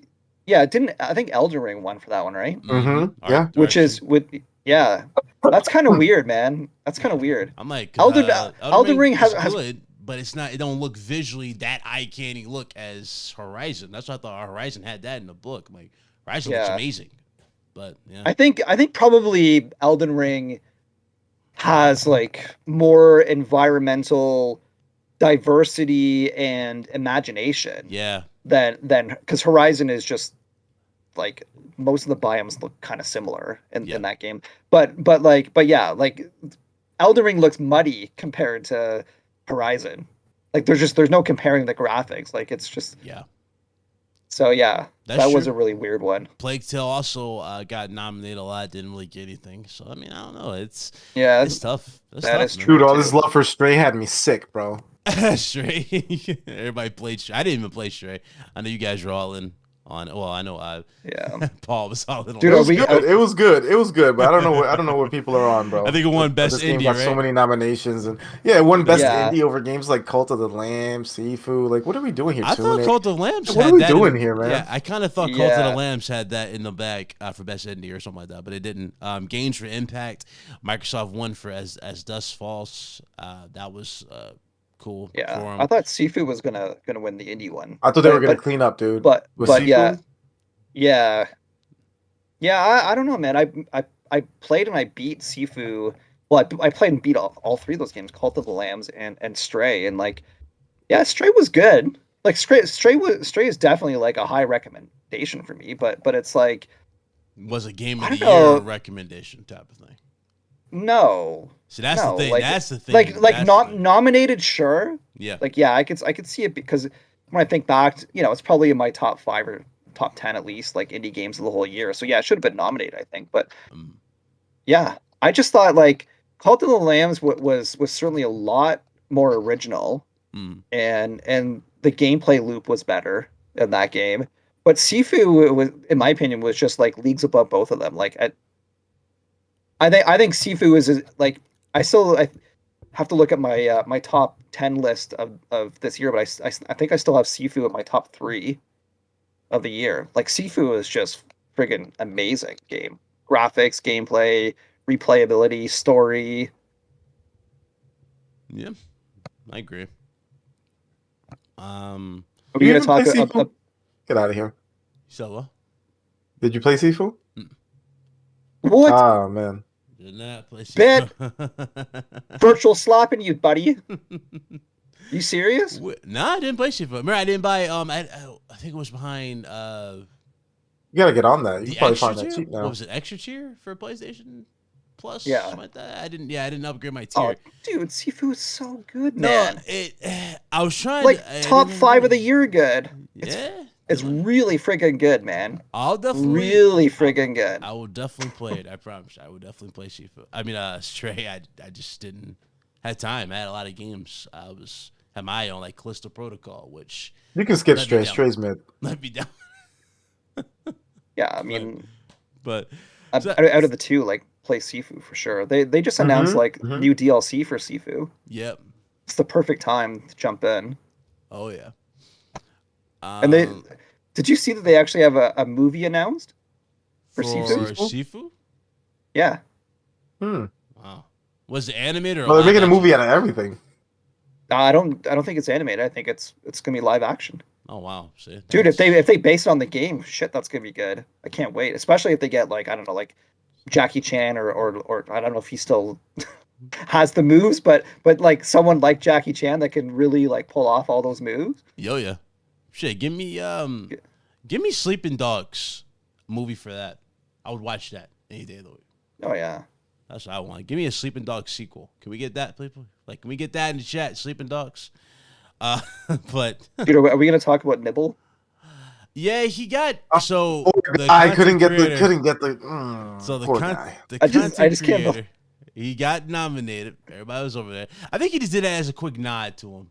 I think he did because if you would have, Yeah, won, I think he wanted him to win. I think it was like You think he was in attendance? trying to like ram him into an award and honor him. That's what I would assume. You think he was? I at thought attendance? because he was nominated, I was sure he was gonna win. I'm like, why would he even be nominated if he wasn't gonna win? Because why? I don't know. I thought it was weird he was nominated in the first place, but I thought he had it for sure, man. When he didn't win it, man. Yeah, dude, when he didn't win, I was just thinking, shit, man, I feel so bad for that guy because he obviously was not feeling good, and that's why he left Twitter, right? Dude's not feeling good. He's not feeling the internet anymore. He doesn't want to he's not feeling the gaming community. Doesn't think he gets like respected and like appreciated because no one wanted to give him money for the stuff that he was doing and then this, man, like, dude, it's like a slap in the face. I was saying before, like, they should have just gave him an honorary award. Like, they could have just made shit up and just said, whatever, like, it's just an honorary award. Give like 2 minutes of talking about how great he was and his impact on the community. Jeff Keighley could have had a monologue or whatever, and then he could have just given him like an achievement award or something like that, and then filled the Nibble spot with somebody else. Yeah, like best Twitter Yeah. influencer or something. Yeah, I mean, I would have been fine with it. I'm wondering if he was actually at the event though. He probably was at the event. Probably low key. I doubt it. Because all the I doubt it also. No, all the nominees were there at the event. Well, yeah, but he doesn't want anyone to know who he is. So Yeah, nobody even knows who. True. Good point. Speaking of not knowing who he is, I didn't know who any of the other 4 people who were nominated were. So when I forgot, I don't even know who won. Yeah. But when they said that person's name, I'm like, okay, that's cool. I don't know. Yeah. All those esports categories, I'm like, I don't know what's going on. Last of Us Part 1, PC. Yes, Oh yeah. 6 months. 6 months, not even a year. How crazy? Not even a full year. 6 months. That's great. Well, on the PS blog, you guys should check it out if you guys haven't. But the wording of that was like pretty interesting because it was something about like they talked about it being like a very ambitious port. They didn't really get into the details. It was like stay tuned for the details, but like I'm kind of getting the impression that this might be their best quality. Yeah, that's what it seemed like from the way they were talking about it. But yeah, 6 months, man. Unlock frame rate, the works. I can see them doing it. So maybe that's what it's going to be. 6 months. Yep. Hey, I'm okay. You wait 6 months, you can get it on PC. I'm okay. Nobody complained. That's the funny thing. So it's fine. But you seen that little wait, that waiting distance is getting even more shorter. It's crazy. Went from a year now to 6 months. Dude, I'm actually more excited about Returnal. Yeah, Yeah, dude, Returnal I was excited for this to go on the PC. It's like made for PC, man. Oh Yeah, absolutely. That, and it doesn't even have a release date. Wait for the Yeah, it's still there. That's true. It doesn't. What did they say? They said like early 2023, or did they say anything? I think they just said coming soon. Oh, did they say? No. Yeah. Soon. Yeah. So I hope the team who's porting this is not the same team behind the Uncharted thing. Because it's still, I don't know if they made the deadline for PC for that, but it's still taking forever for that. I don't remember if there's any updates. But is that game out? I don't even know. Yeah, I don't remember, but I would hope I don't they think put their best team on that to port that. It's a good point, actually. I don't know who's actually making these games. Do we know? Is it Nixus or is it Valkyrie or? I thought Nixus. Yeah. But yeah. Uncharted came out in October, and Iron Galaxy ported it. Yeah. Oh, there you go. So. But the crazy thing is, like, have you guys seen the sales of their Steam games lately? Like, Sony is looks like not they're flopping. Sony is not doing good. Like, they did good initially. Yep. God of War sold a lot. Even Days Gone sold quite a bit. Horizon sold a lot. That's why I see the drop. You know what I mean? In the wait time is why they're doing that now. It's like, dude, they want to get those sales when it's red hot. Because they put out Spider-Man. What is it, Miles Morales for $50 on PC? Yeah. And I think it came out on PS5. Oh yeah, I at like $50. Yep. Like, checked how many people are. I think people were just like, I'm not giving you $50 for a 2-year-old game. You know what I mean? Like, yeah, that's what it is. It's cool. About it. That's why I didn't buy it, because I just thought it was overpriced at the time. Yep. Same with Uncharted. Yeah. Uncharted is $50 also, and that game came out in 2016. You can get on a bargain bin on PlayStation right now. Like, and honestly, I would have paid them $60 for the 3 first games, and they didn't put those out. Yep. Yeah. That's true. And Sackboy was like $60 also. Mm-hmm. Yeah, and it would like, at least Steam charts said, I think it was like 12,000 people or something bought the game. Probably a little higher now, but even still, like maybe 20,000. Like, that's not a lot of sales. So pretty much. I think the concurrent player numbers, but yeah, still definitely lower than the high numbers they posted. Like someone posted, I guess, that the Last of Us Part 1 is going to be 60. I believe so. Yeah, I saw it on Steam. I think it's already up on Steam for pre-order. Okay, that's $10 less than PlayStation, but I mean, like, yeah, $60. I should be that's 50. Crazy. Looking at this game on Steam is actually insane. No comment. I ain't gonna say that. No comment. Alexander said, I might play this actually.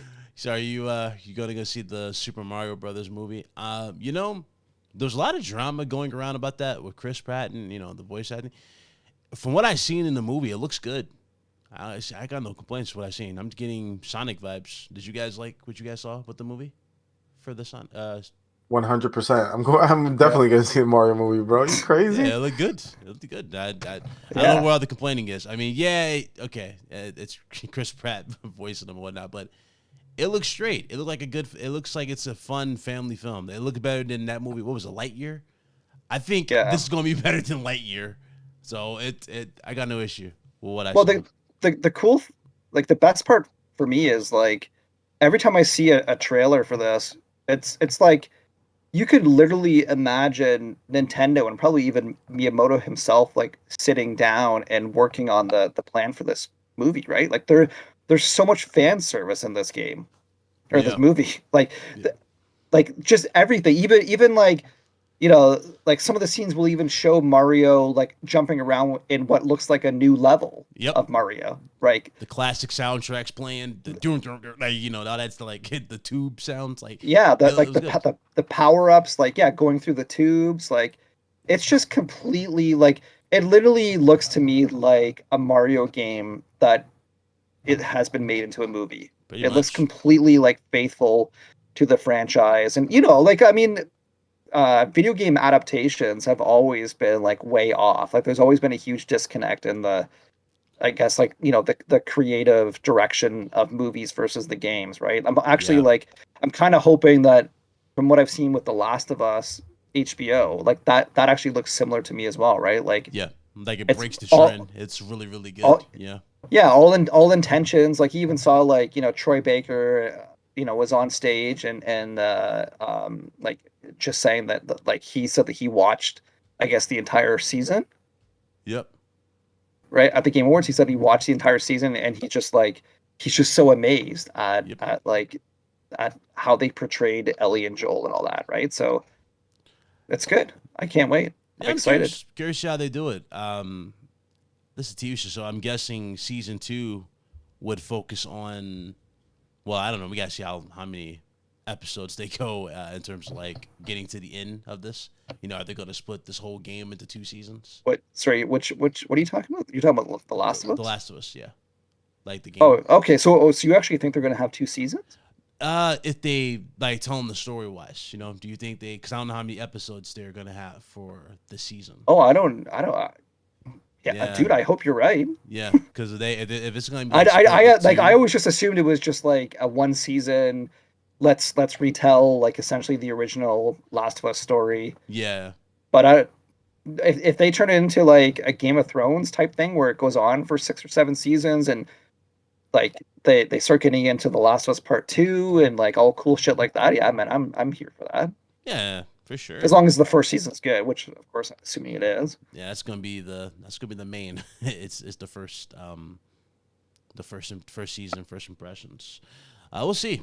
I'm hopefully they do nail it. That's the thing about video game adaptations with movies. Some are good. A lot of them are just not. Like even a lot of people put like they say Mortal Kombat, the first one, it's iconic. Yeah, it's iconic, but it's also cheesy and bad. At the same time. And Street Fighter, like God, the original, like the Street Fighter. Yeah, that's true. Oh man, true. But things are getting better. Like Detective Pikachu, I like that one. I thought that was good. I thought Sonic. Yep. I saw both the Sonic movies. I think they're both good. Like we're actually on track now, finally. Yep. Agreed. Let me see here. Back to not even to mention like the anime stuff too, right? Oh yeah. Like the Castlevania. I think Castlevania just launched today on Netflix.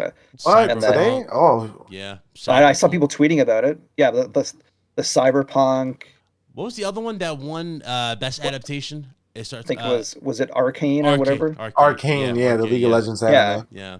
League of Legends, like, yeah, like, dude, I think we're actually finally on track. I think it seems like probably in most of these cases the actual development teams are getting involved with the production and. Yep. So we might get that Sly Cooper movie after all. It might happen. It might happen after all. Dude, I freaking love like that's the thing. Like, man, it's too bad that only like as of I guess right now Ratchet and Clank is the only surviving mascot characters of Sony. But yeah, I hope Sly Cooper, like that would be just phenomenal if he ends up coming back and they we saw Crash again. Reboot that. Yeah, we had the OG Crash suit come back again on the show. That was a nice little throwback. I kind of. You know what would have saved it a little bit even more with him coming back talking in the suit? If he would have just started pointing at the Nintendo exec, says, "Yeah, guess what? I'm still better than Mario," like he did back then when he used to stay outside the store, starting with the microphone, like, "Yeah, your game sucks. I'm better." But he announced the new game is called Crash Bandicoot Rumble. When he announced this, I was thinking of Crash Bash. I don't know if you two played that. Where it was like Crash Bash, hell yeah. That was the game that I thought I that love he was that about game. to say. Dude. Yeah, I thought he was going to say Crash Bash too, but he didn't say that. He said Crash Rumble. It's like a 4-on-4. I thought the rumor was like a racing game. Wasn't that like I swear that I read this is racing game rumors for like a couple of years, but yeah, this is more of a this particular game is more of a it's like party game. 4-on-4. It's like 4-4 party games. It looks like at this point you're isn't it fighting? Yeah, isn't it like a party fight game? So it's like a bunch of different arenas, different I guess mini games you're fighting one another for. Similar to Crash Bash. Is it? Okay. Yeah, like remember Crash Bash. I was kind of like I didn't the gems to win the tournament. It's kind of that's what I'm getting. That's the vibe I'm getting. It's something like that. It looks so. There's gonna be like sort of like meta games that you're playing, not pretty much. It's not just like beating the shit out of the other people. Yeah, I don't know. I thought like I was kind of surprised because I thought that genre gets I guess, like tiring because like when multiverses launched, like everyone was talking about that game, Yeah, and it was like hundreds of thousands of people are playing it, it became an afterthought. and then now, yeah, like I don't see anyone talking about it. Like I don't see it Yeah. really, like I feel like it just kind of was there for a few months. Yep. The only like game like that that's really had, years and years of sustained momentum, I think, is Smash Brothers. Yep. Like that game just has like phenomenal, community size and interest. But yeah, so I don't know. Like, I mean, I look good. I'll definitely play it, but hopefully they have season passes or like new characters or like something that's going to keep the interest up for that game. Yeah, like a roadmap of content. They definitely need it for that Yeah. particular style of game. Cyberpunk DLC announced. Idris Elba is That was cool. yeah. Did you guys see that I guess they were planning on having a multiplayer mode? Did you guys see this? Like For they just announced it. Cyberpunk. Yeah, they just like they said it a few days ago, I think, where it was like they were gonna have a multiplayer mode, but because the game was originally so broken Yeah. at launch, they had to like allocate resources to fix the game, and they had to cancel the.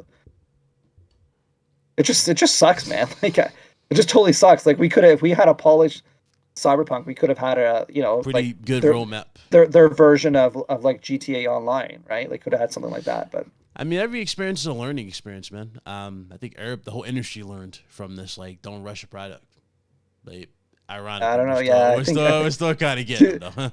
To a degree, though. Yeah. Callisto Protocol had PC stuttering, and ray tracing wasn't working on Xbox. I don't even want to talk about that game after what I played. It looks good visually, but it wasn't it for me. I couldn't.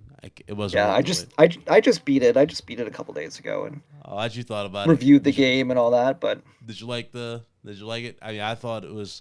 It had cool ideas, but it wasn't well thought. Like stealth mechanics in the game, I'm okay with stealth mechanics if you built the maps around stealth. You know what I mean? Especially later on. Yeah, totally. Yeah, for sure. Like there's certain areas where you trigger enemies and you can't really get around them, and yeah, unnecessary jump scares that do nothing. Like with those little crates when you're trying to get like supplies, you get those stupid leeches jumping on you every time. Like, the leeches were It's like, dude, this is the leeches annoying. were annoying. Yeah, and like open up lockers and the leeches come out and all that. Yeah.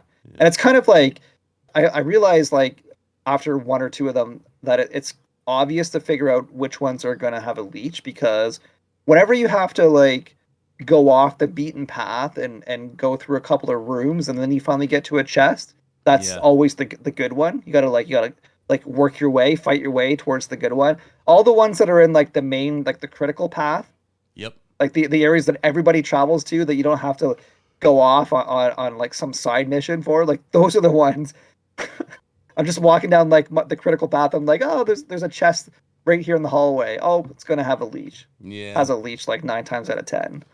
So you know what? Like the heal animation too. Like when I had to fight the final boss, and he had like hide behind the pillar, but he's like, he's doing that too. Like why is it like this? Why is it not like Dead Space where I just click it and it's instant and then I can continue to play? Yeah.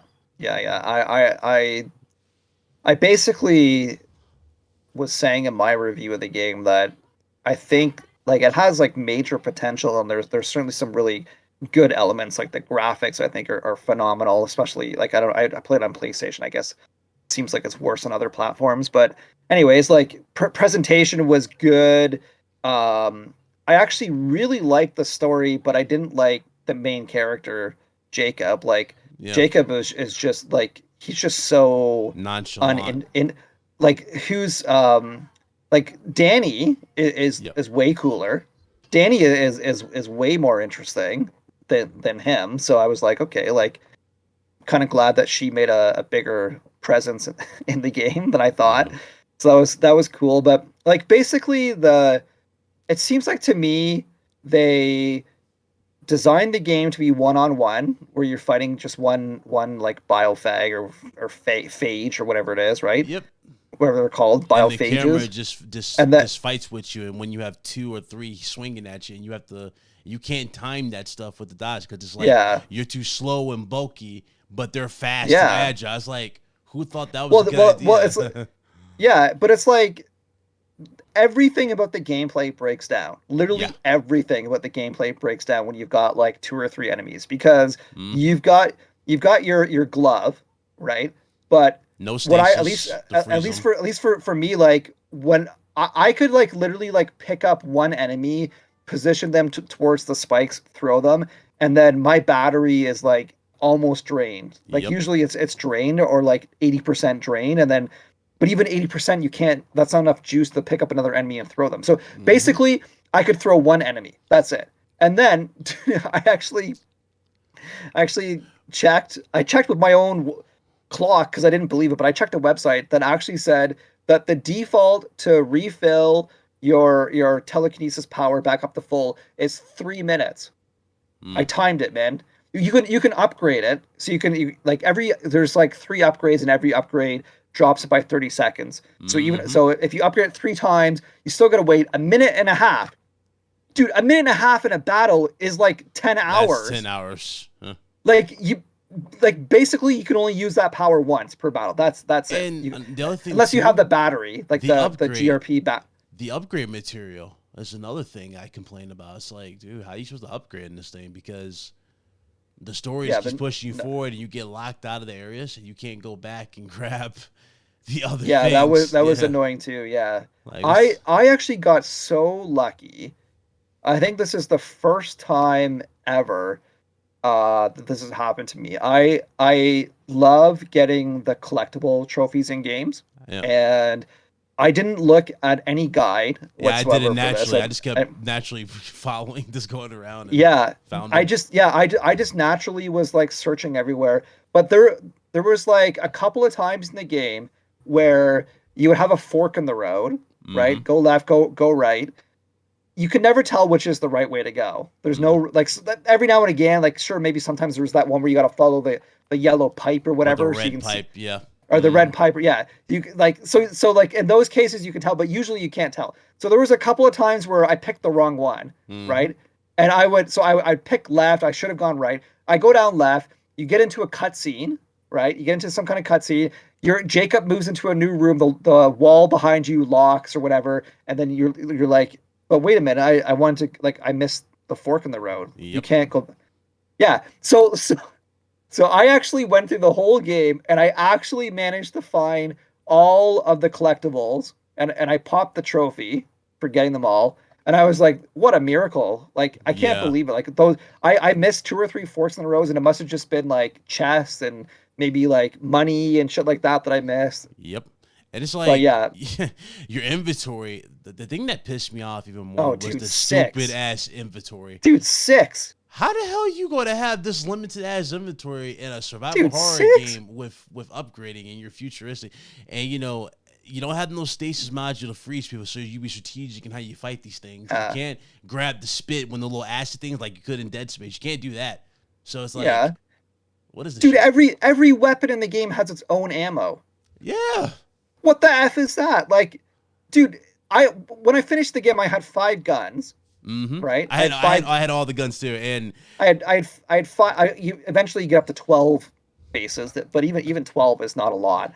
But it's like, if I have like 1 or 2 slots of ammo for each of my guns, that's my ammo, or that's my whole supply. Did you? Okay, you know that part with the drill? Where you're like on that big drill and it's like going forward and survive the waves. I don't know if you ran into this, but you're like, so you know like the pistol, the main pistol? You know when you switch to the shotgun variant where he pulls off like the side of it? You know you have to go to that animation every single damn time, even in combat. Yeah. And you have dude, to I hated that shit. I died from that shit so many goddamn times. Dude, that's what I'm saying. Everything fucking breaks down in this game when there's because like it's just like, it's exactly like in Scorn. I don't know if you played Scorn, but in Scorn you get like you have basically like the base of your gun, and then you like, if you want to switch from your pistol to your shotgun, you got to reach behind and get like this like pistol or the shotgun attachment and put it on there. right? And that whole animation is like 3 seconds. But if you want to go back to your pistol, what do? You got to remove the shotgun. You got to put it behind you. You got to pull out the pistol. You got to put it dude.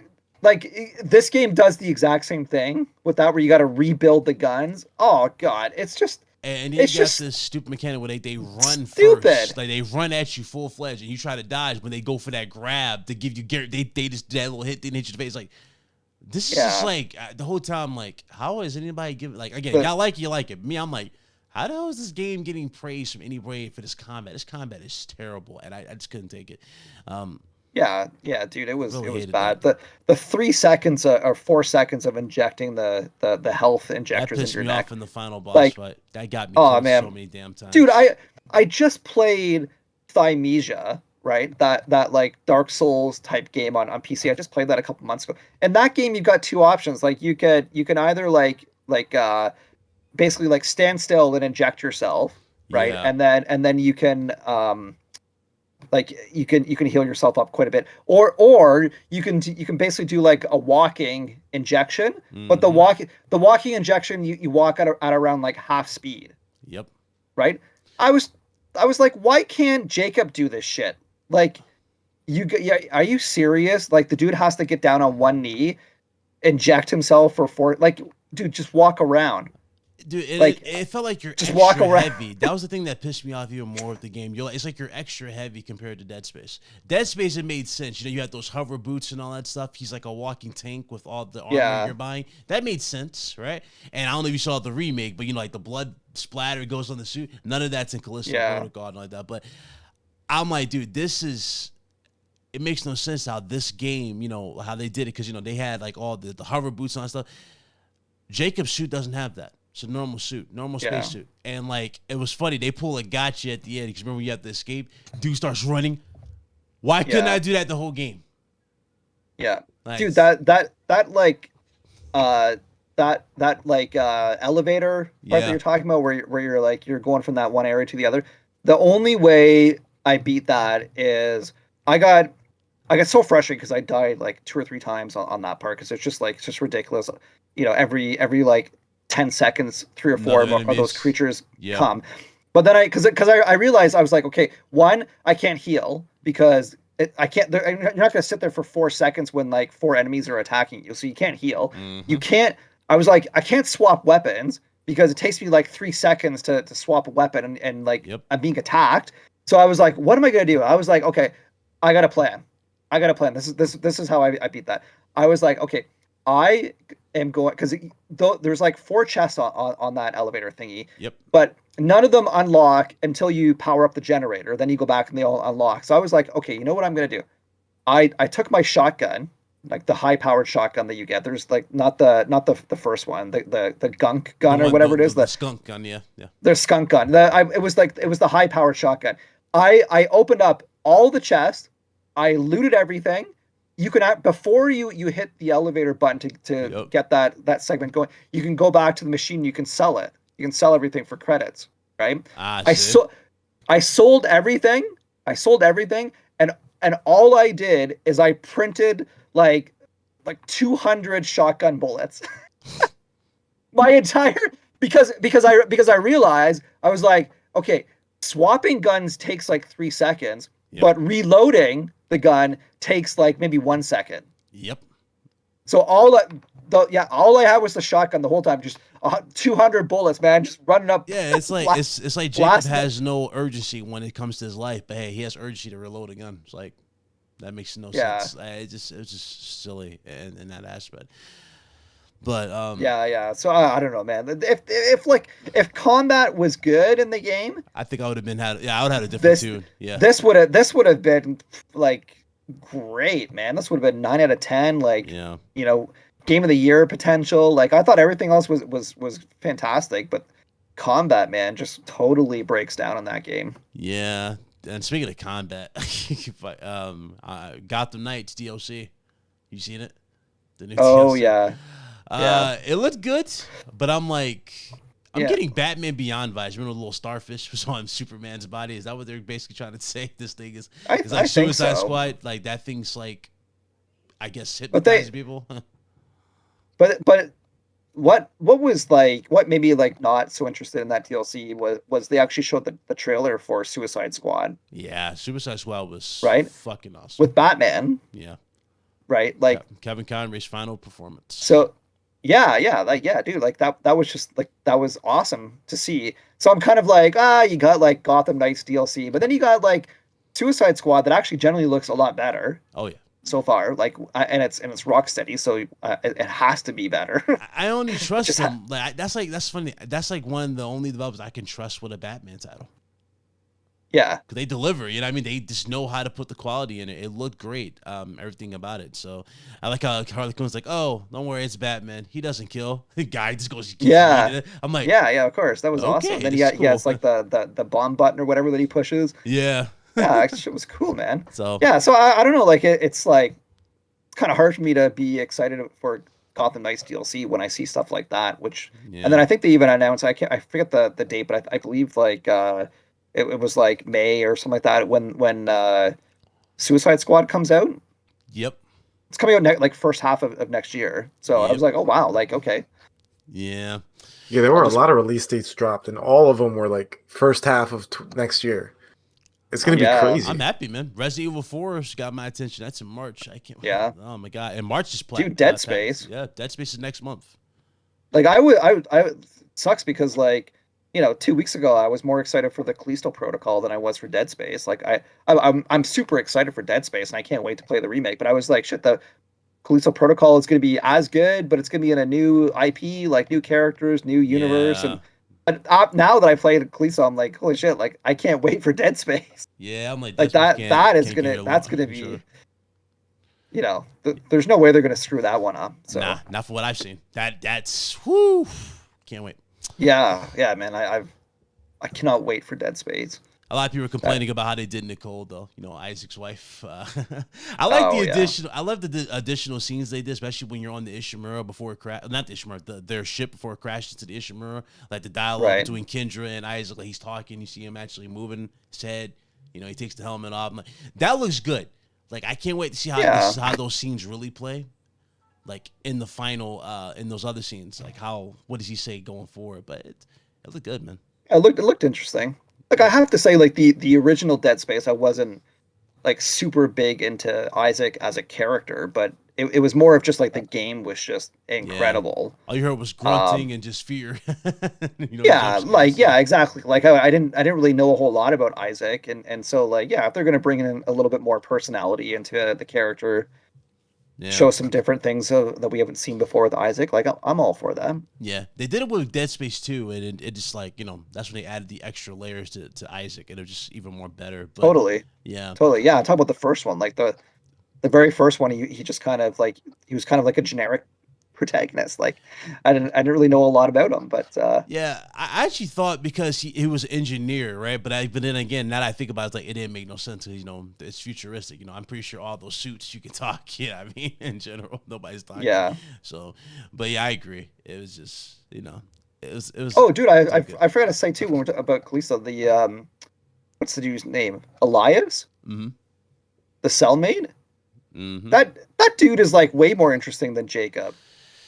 Yeah. Did you? I actually thought that dude was gonna like turn out to be like some evil bastard and like just be a crazy like badass dude, and I was like, but no, man, like he's actually like really likable too. It's actually amazing to me that all the other characters in the game are like really even like Warden Cole is like interesting. Yeah, Sam Witwer, aka Star Killer, in the game. Yeah, that was cool.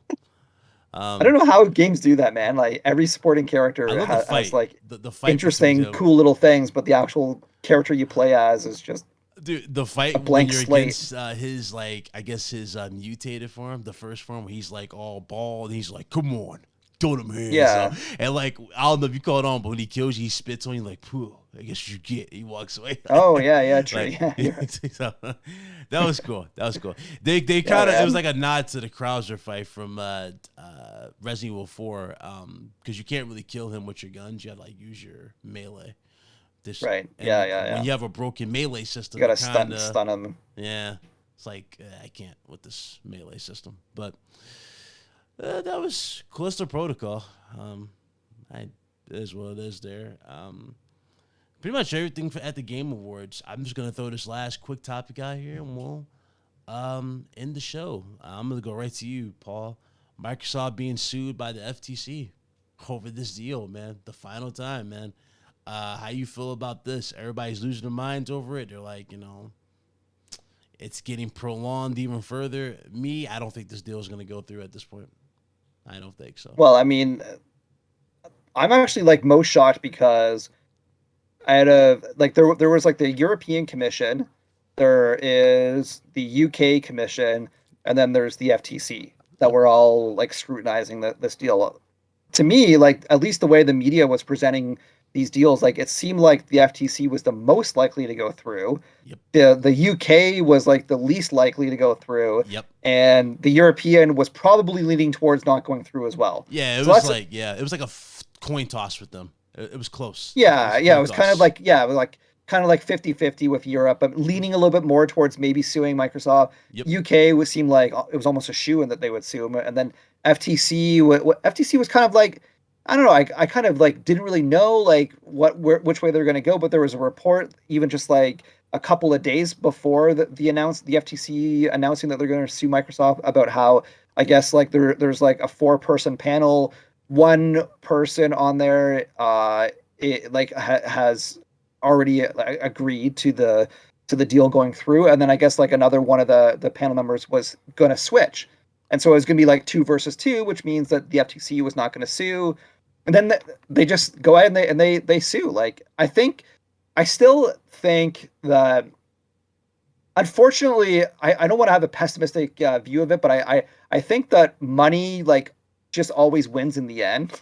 So yeah. I don't know if they have the gonads to hold strong and like sue the hell out of them and like get a defense team strong enough to beat them. Like, yeah. I kind of think that Microsoft has unlimited funds, pretty much, right? Unlimited funds, and they probably have a lot of friends in some really high places because we all know that Microsoft pays people off left, right, and center. Every company does donations, right? I'm not going to, single them out. Of course, every company does donations, but basically, like, Microsoft has judges in their back pocket. They've got senators in their back pocket. They got, they got folks across all levels in their back pocket. So the odds of them winning the FTC, I think, is probably pretty high.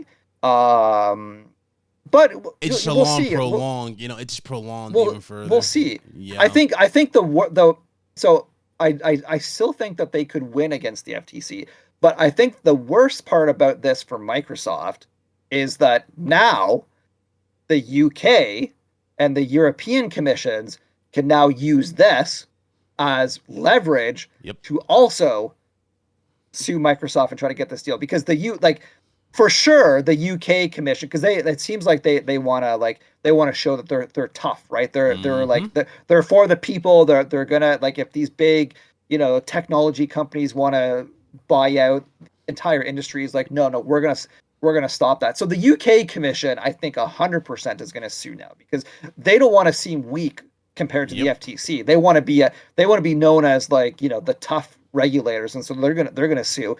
And then when both of them sue, I can see the European Commission being like, maybe we got to sue too. Yeah.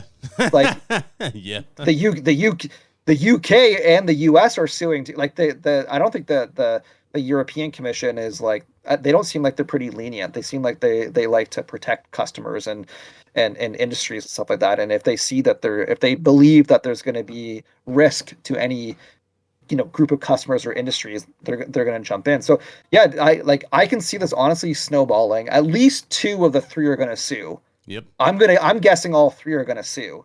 And if that happens, holy shit, Microsoft is in trouble. Oh yeah. I still think that Microsoft can probably win against all 3, but it's just because again, money talks. Yep. But if all 3 sue, like, yeah, this is gonna just drag things on. Like, they wanted to close it by June of next year.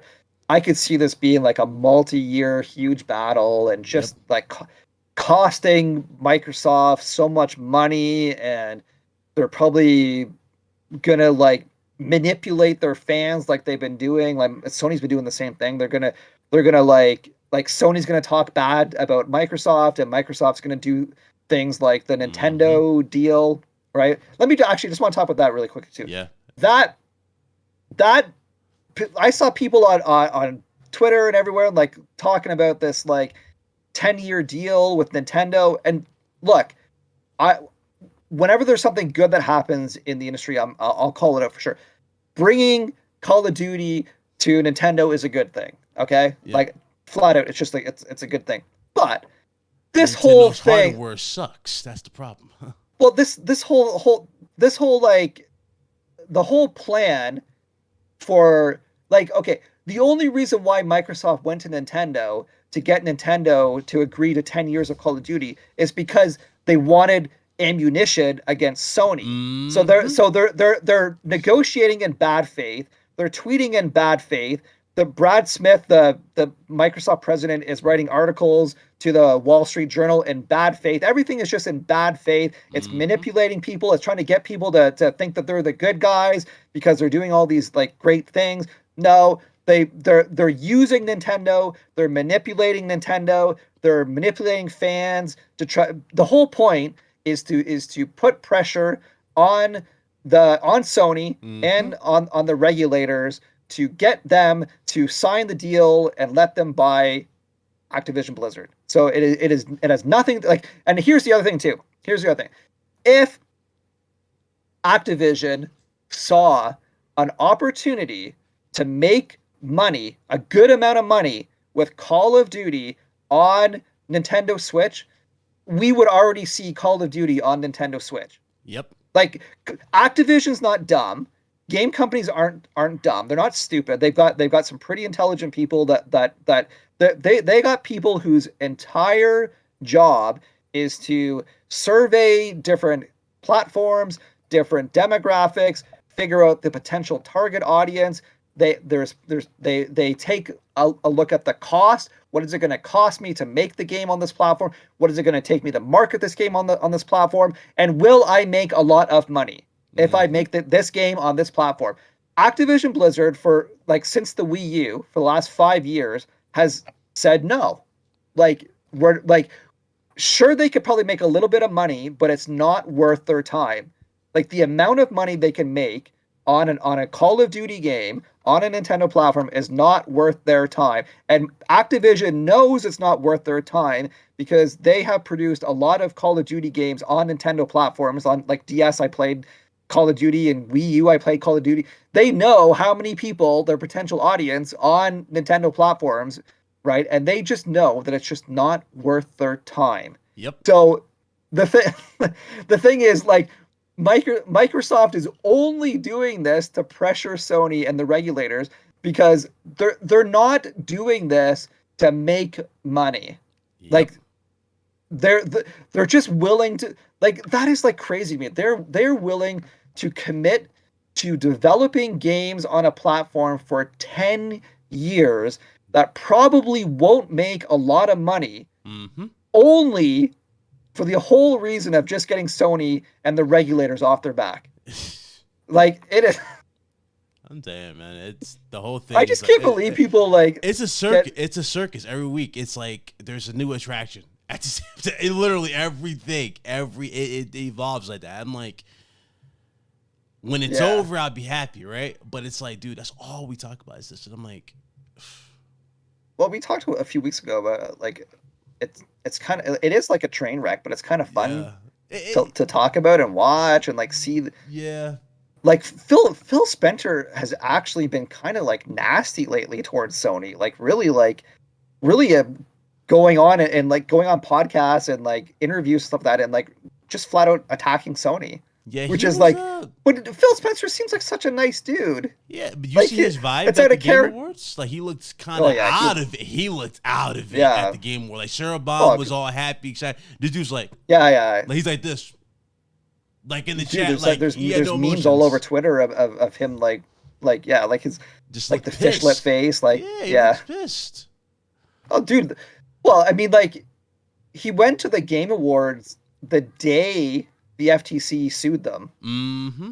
So you know he was because it was like it was just in the morning, right? Mm-hmm. That happened in the morning. That was the night. Yeah, same day. Like, yeah, because he's like the whole time Phil Spencer is sitting there at the Game Awards. He's got 101 things going on in his mind. He wasn't there. He was there in body, but not in mind, man. He was like, what am I gonna do? Like I like Satya Nadella like needs like this and this from me, and like in order for me to deliver this and this, I need to buy Activision Blizzard. Like the dude's like freaking out and like he's strategizing and figure out next steps. He looks stressed and unhappy. Like Jim's not playing ball, man. Jim knows. he doesn't see it. He doesn't want that deal. He wants things to stay the same. So it's they want to be in their own ways in a sense, and they want to do it their way. And that's how they want to do it.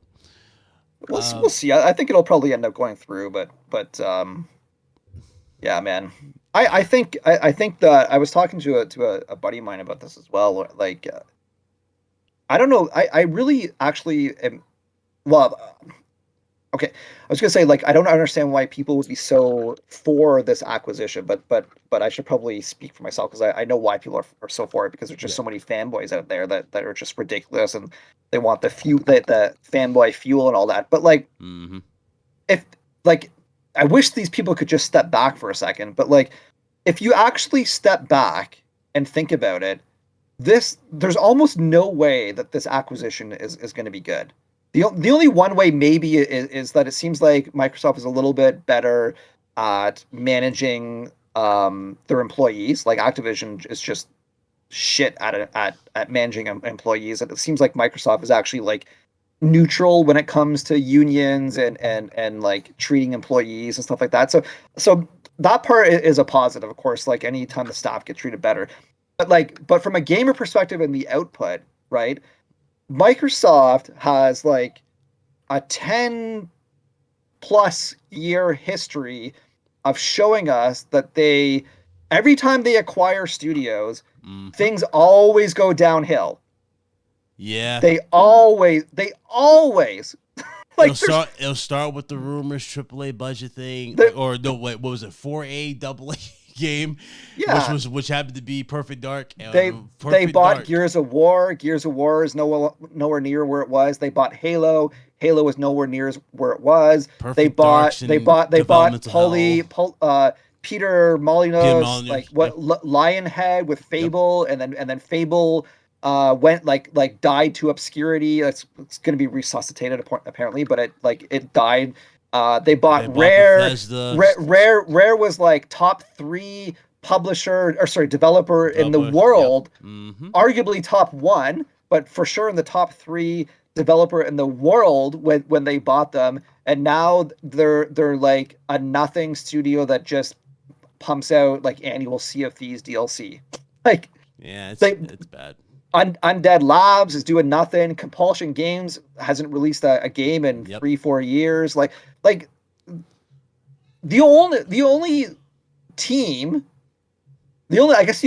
teams that have actually sustained quality by working with Microsoft long term is Turn 10. Turn 10, yeah. Turn 10 and Playground Games. Yep. So Microsoft has Cars locked down.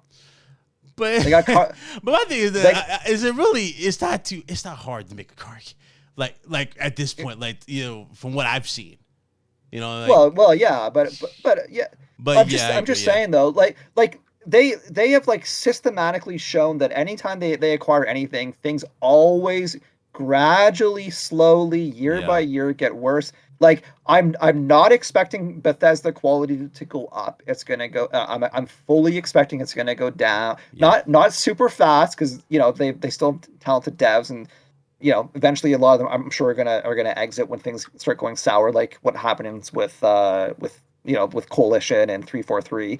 But like I can see. I hope I get proven wrong, and I'm gonna be optimistic with Redfall and Starfield, but I think Bethesda is going to go downhill slowly, year by year. If Activision gets bought, same thing, man. Like I tell you what, They haven't shown unless Xbox does a clean sweep and wipes out the entire, like everyone from a VP and up gets shown the door, and they completely bring in like fresh blood. I can't see them making the quality of these franchises better than what they currently are, especially since they're going to be putting all this stuff on Game Pass. And it's basically fact at this point that we know that if that's your main model, like a lot of publishers, Activision has said it, 2K has said it, Sony has said it, others have said it, like they all say that, we're not going to put our games day one on a subservice because we think the quality of those games would decline over time, which is what's happening right now with Microsoft first party output. Yep.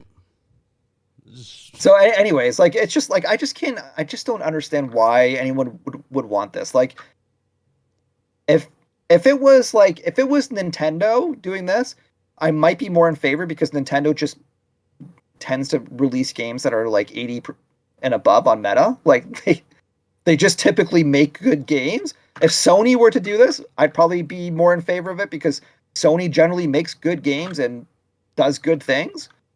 Yep. But, and I'm not saying it as an Xbox hater. I'm saying it as someone who, like, it's just you're observant of what's happening. It's just I play all the games. I had to look yesterday. Gears of War is not even in the top 50 most played games on Xbox. Like, the community is dead. Yeah, like the community, the Xbox community is so weird. Like, you'll tell them, they need something. They'll be like, "Oh, we don't want Xbox to be like PlayStation." Well, we're not saying be like PlayStation. We're not saying copy PlayStation. We're saying at least adapt. You know what I mean? Have options. And a lot of people get upset about this. Oh, we don't need options. We don't need superhero games. But then they'll wonder why they don't have no games and nominations for X amount of categories. And then it's barren and it's like a wasteland. And it's like, you can't rely on Halo, Gears, or Forza. I don't care if you're a mega fan of Halo or Gears or Forza. That's not enough. You need more than those two games. Later, Medina. Well, I mean, it's gonna be great for people on Game Pass, and so, like, I totally see the benefits for folks fully invested in the Xbox ecosystem, but I don't, like, when I think about these things, I take a very long view to it, right? Yep. Like, just like I said, like, they haven't shown a history of being able to develop and competently develop their IPs. Yeah. And so I actually like a good chunk of Activision's games.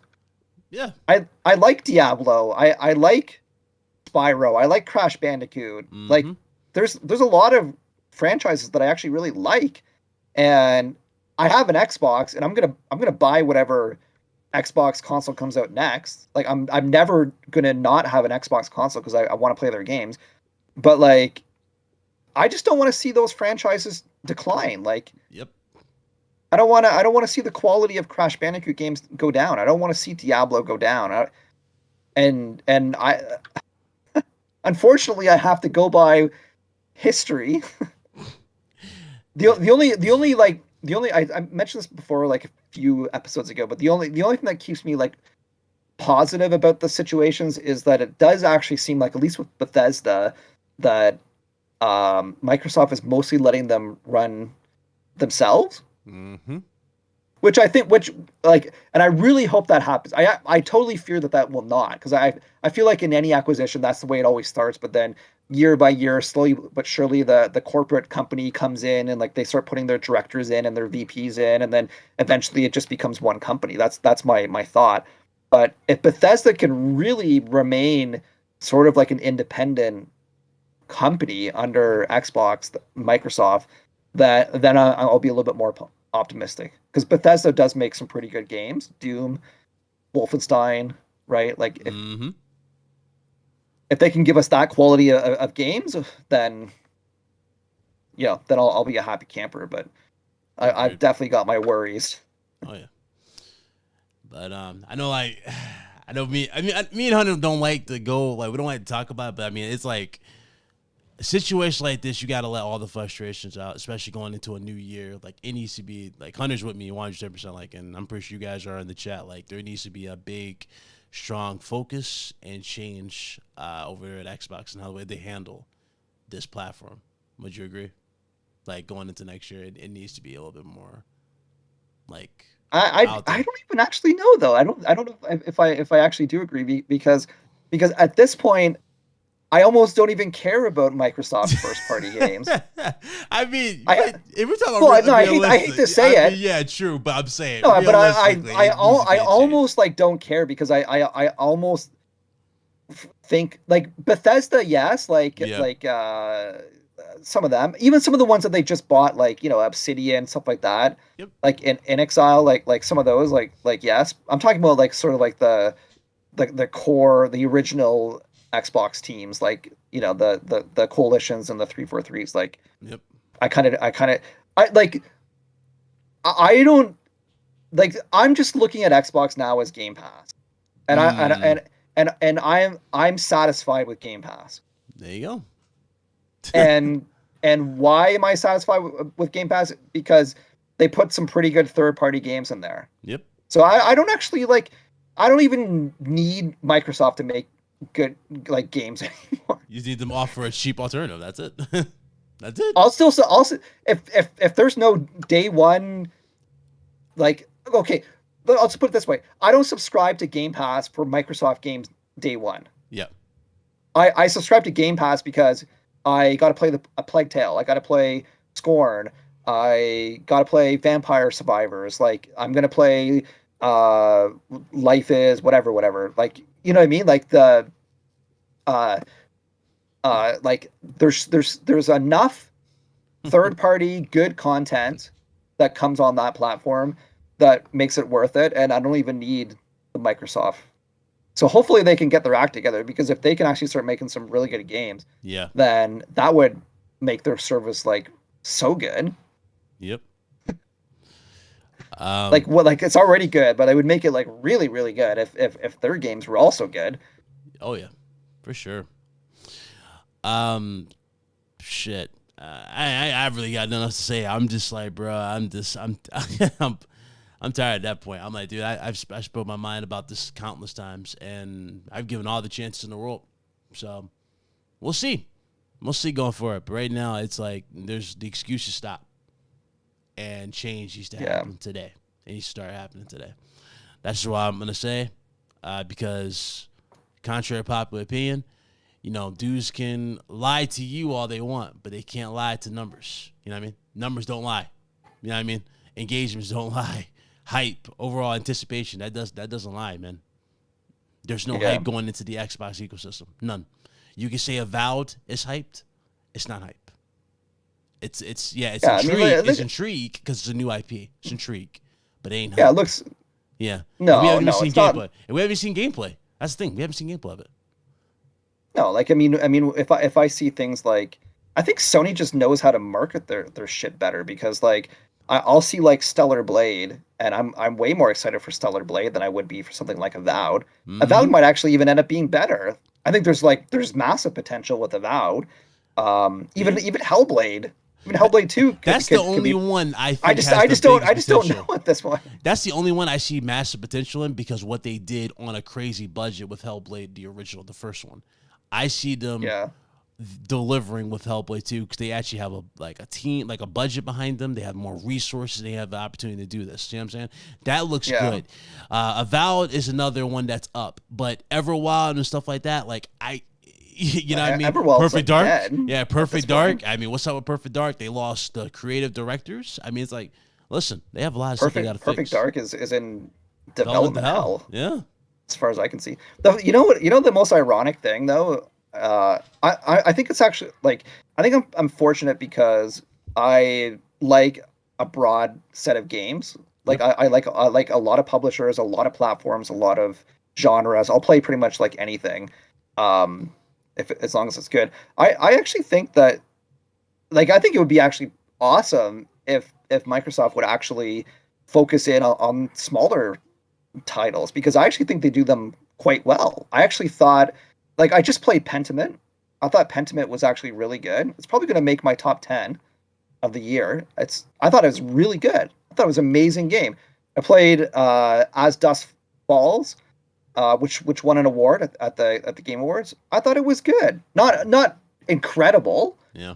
And games like The Quarry, which is similar to this, like similar like narrative storytelling, is better. Mm-hmm. But I still enjoyed it. I thought it was a pretty good game. And then last year, Psychonauts 2, that game was in my top 10 of the year. And that game I'd probably consider like a double A. It's not doesn't really have triple A. Like, yeah, like ironically enough, I've actually played, like, I would say at least 3 good Xbox games in the last year and a bit.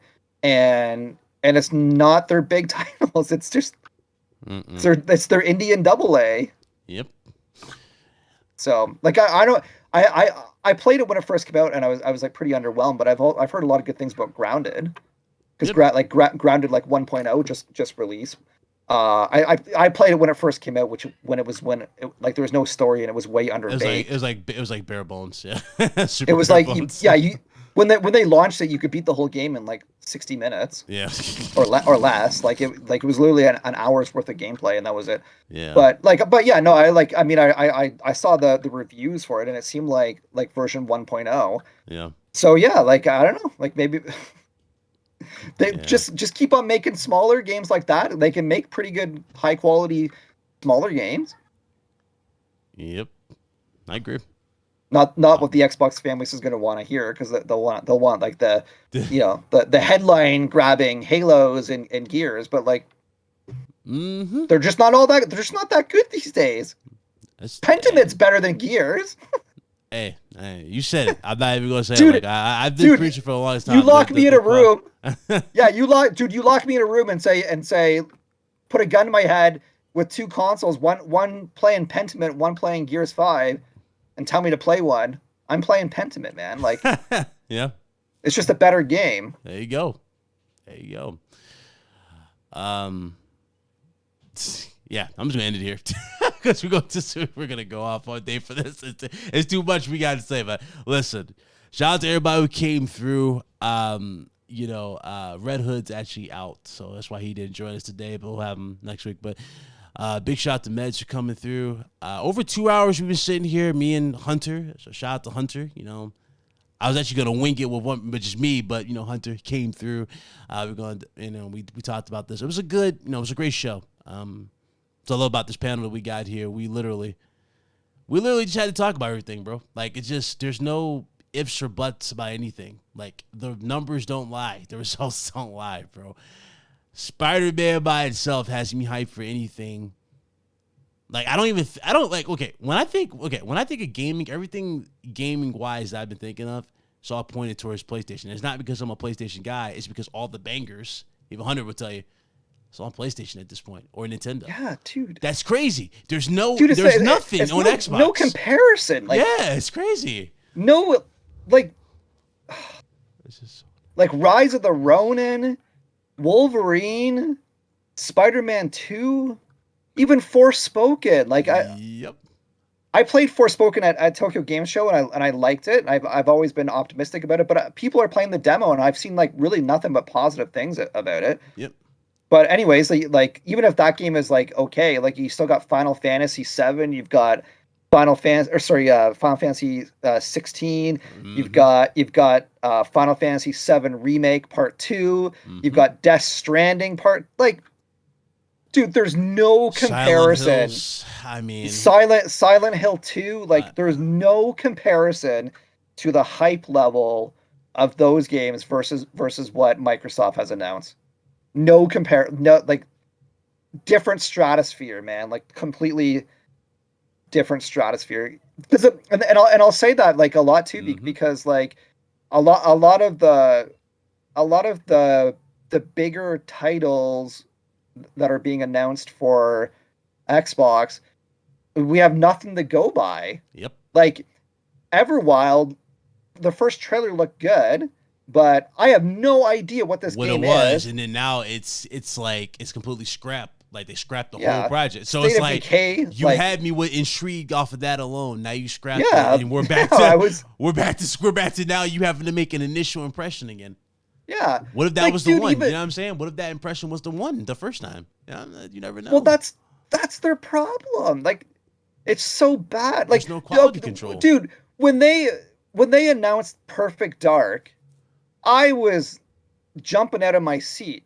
Like, I was like, this is great. I love Perfect Dark. I played Perfect Dark on my Xbox. I can't wait to jump back into this.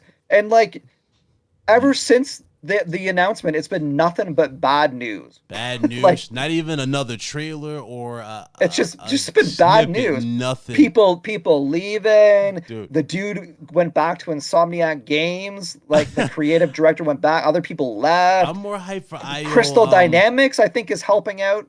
Dude, I'm more hyped for IO. Which makes you concerned. Like, anytime you announce another publisher or another developer is co-developing, Yep. that's not really a good sign. Like, that, if anything, that's a bad sign.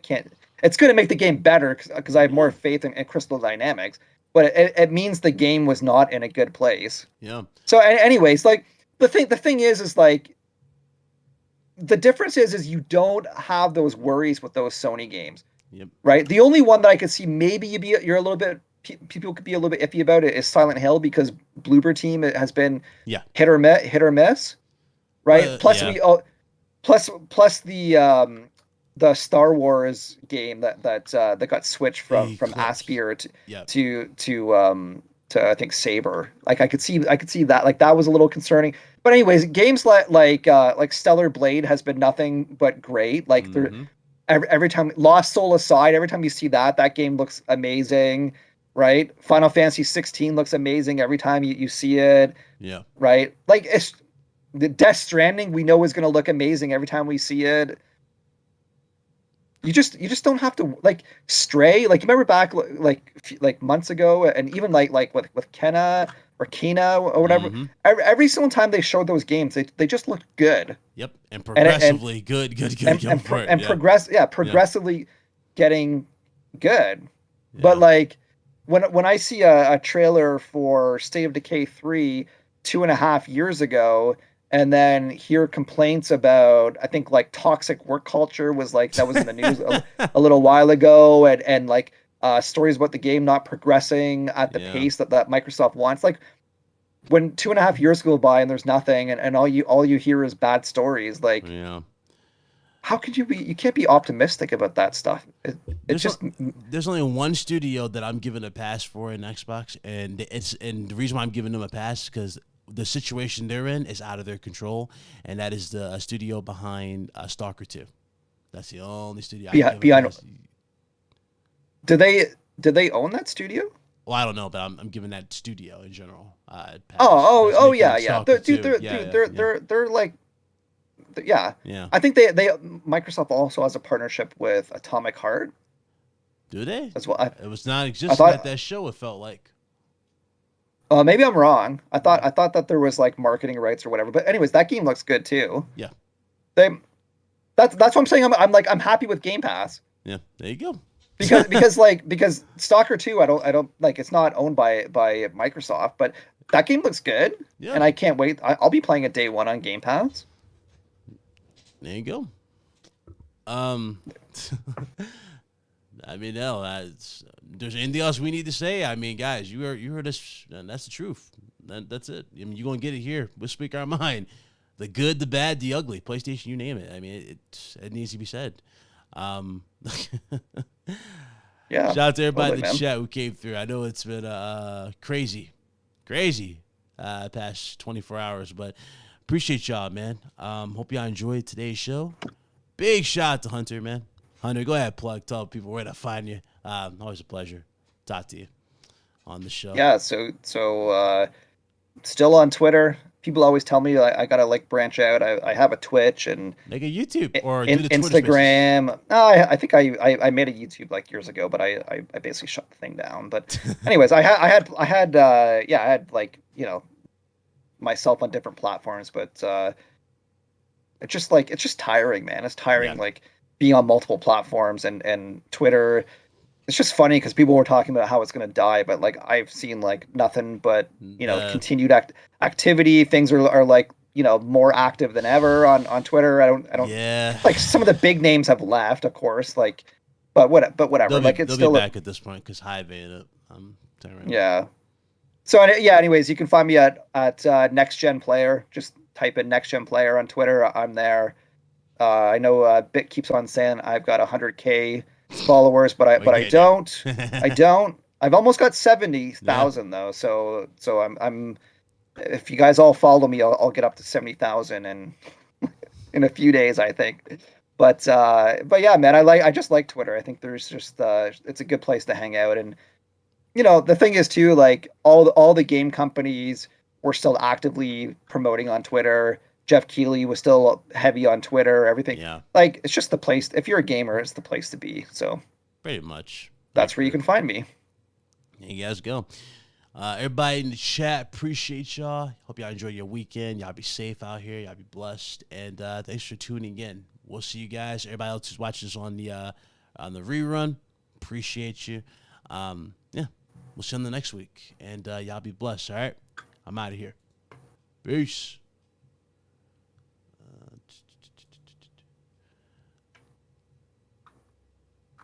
Ugh. Good show, man. Good show. Yeah, man, that was good. Let's see here. It was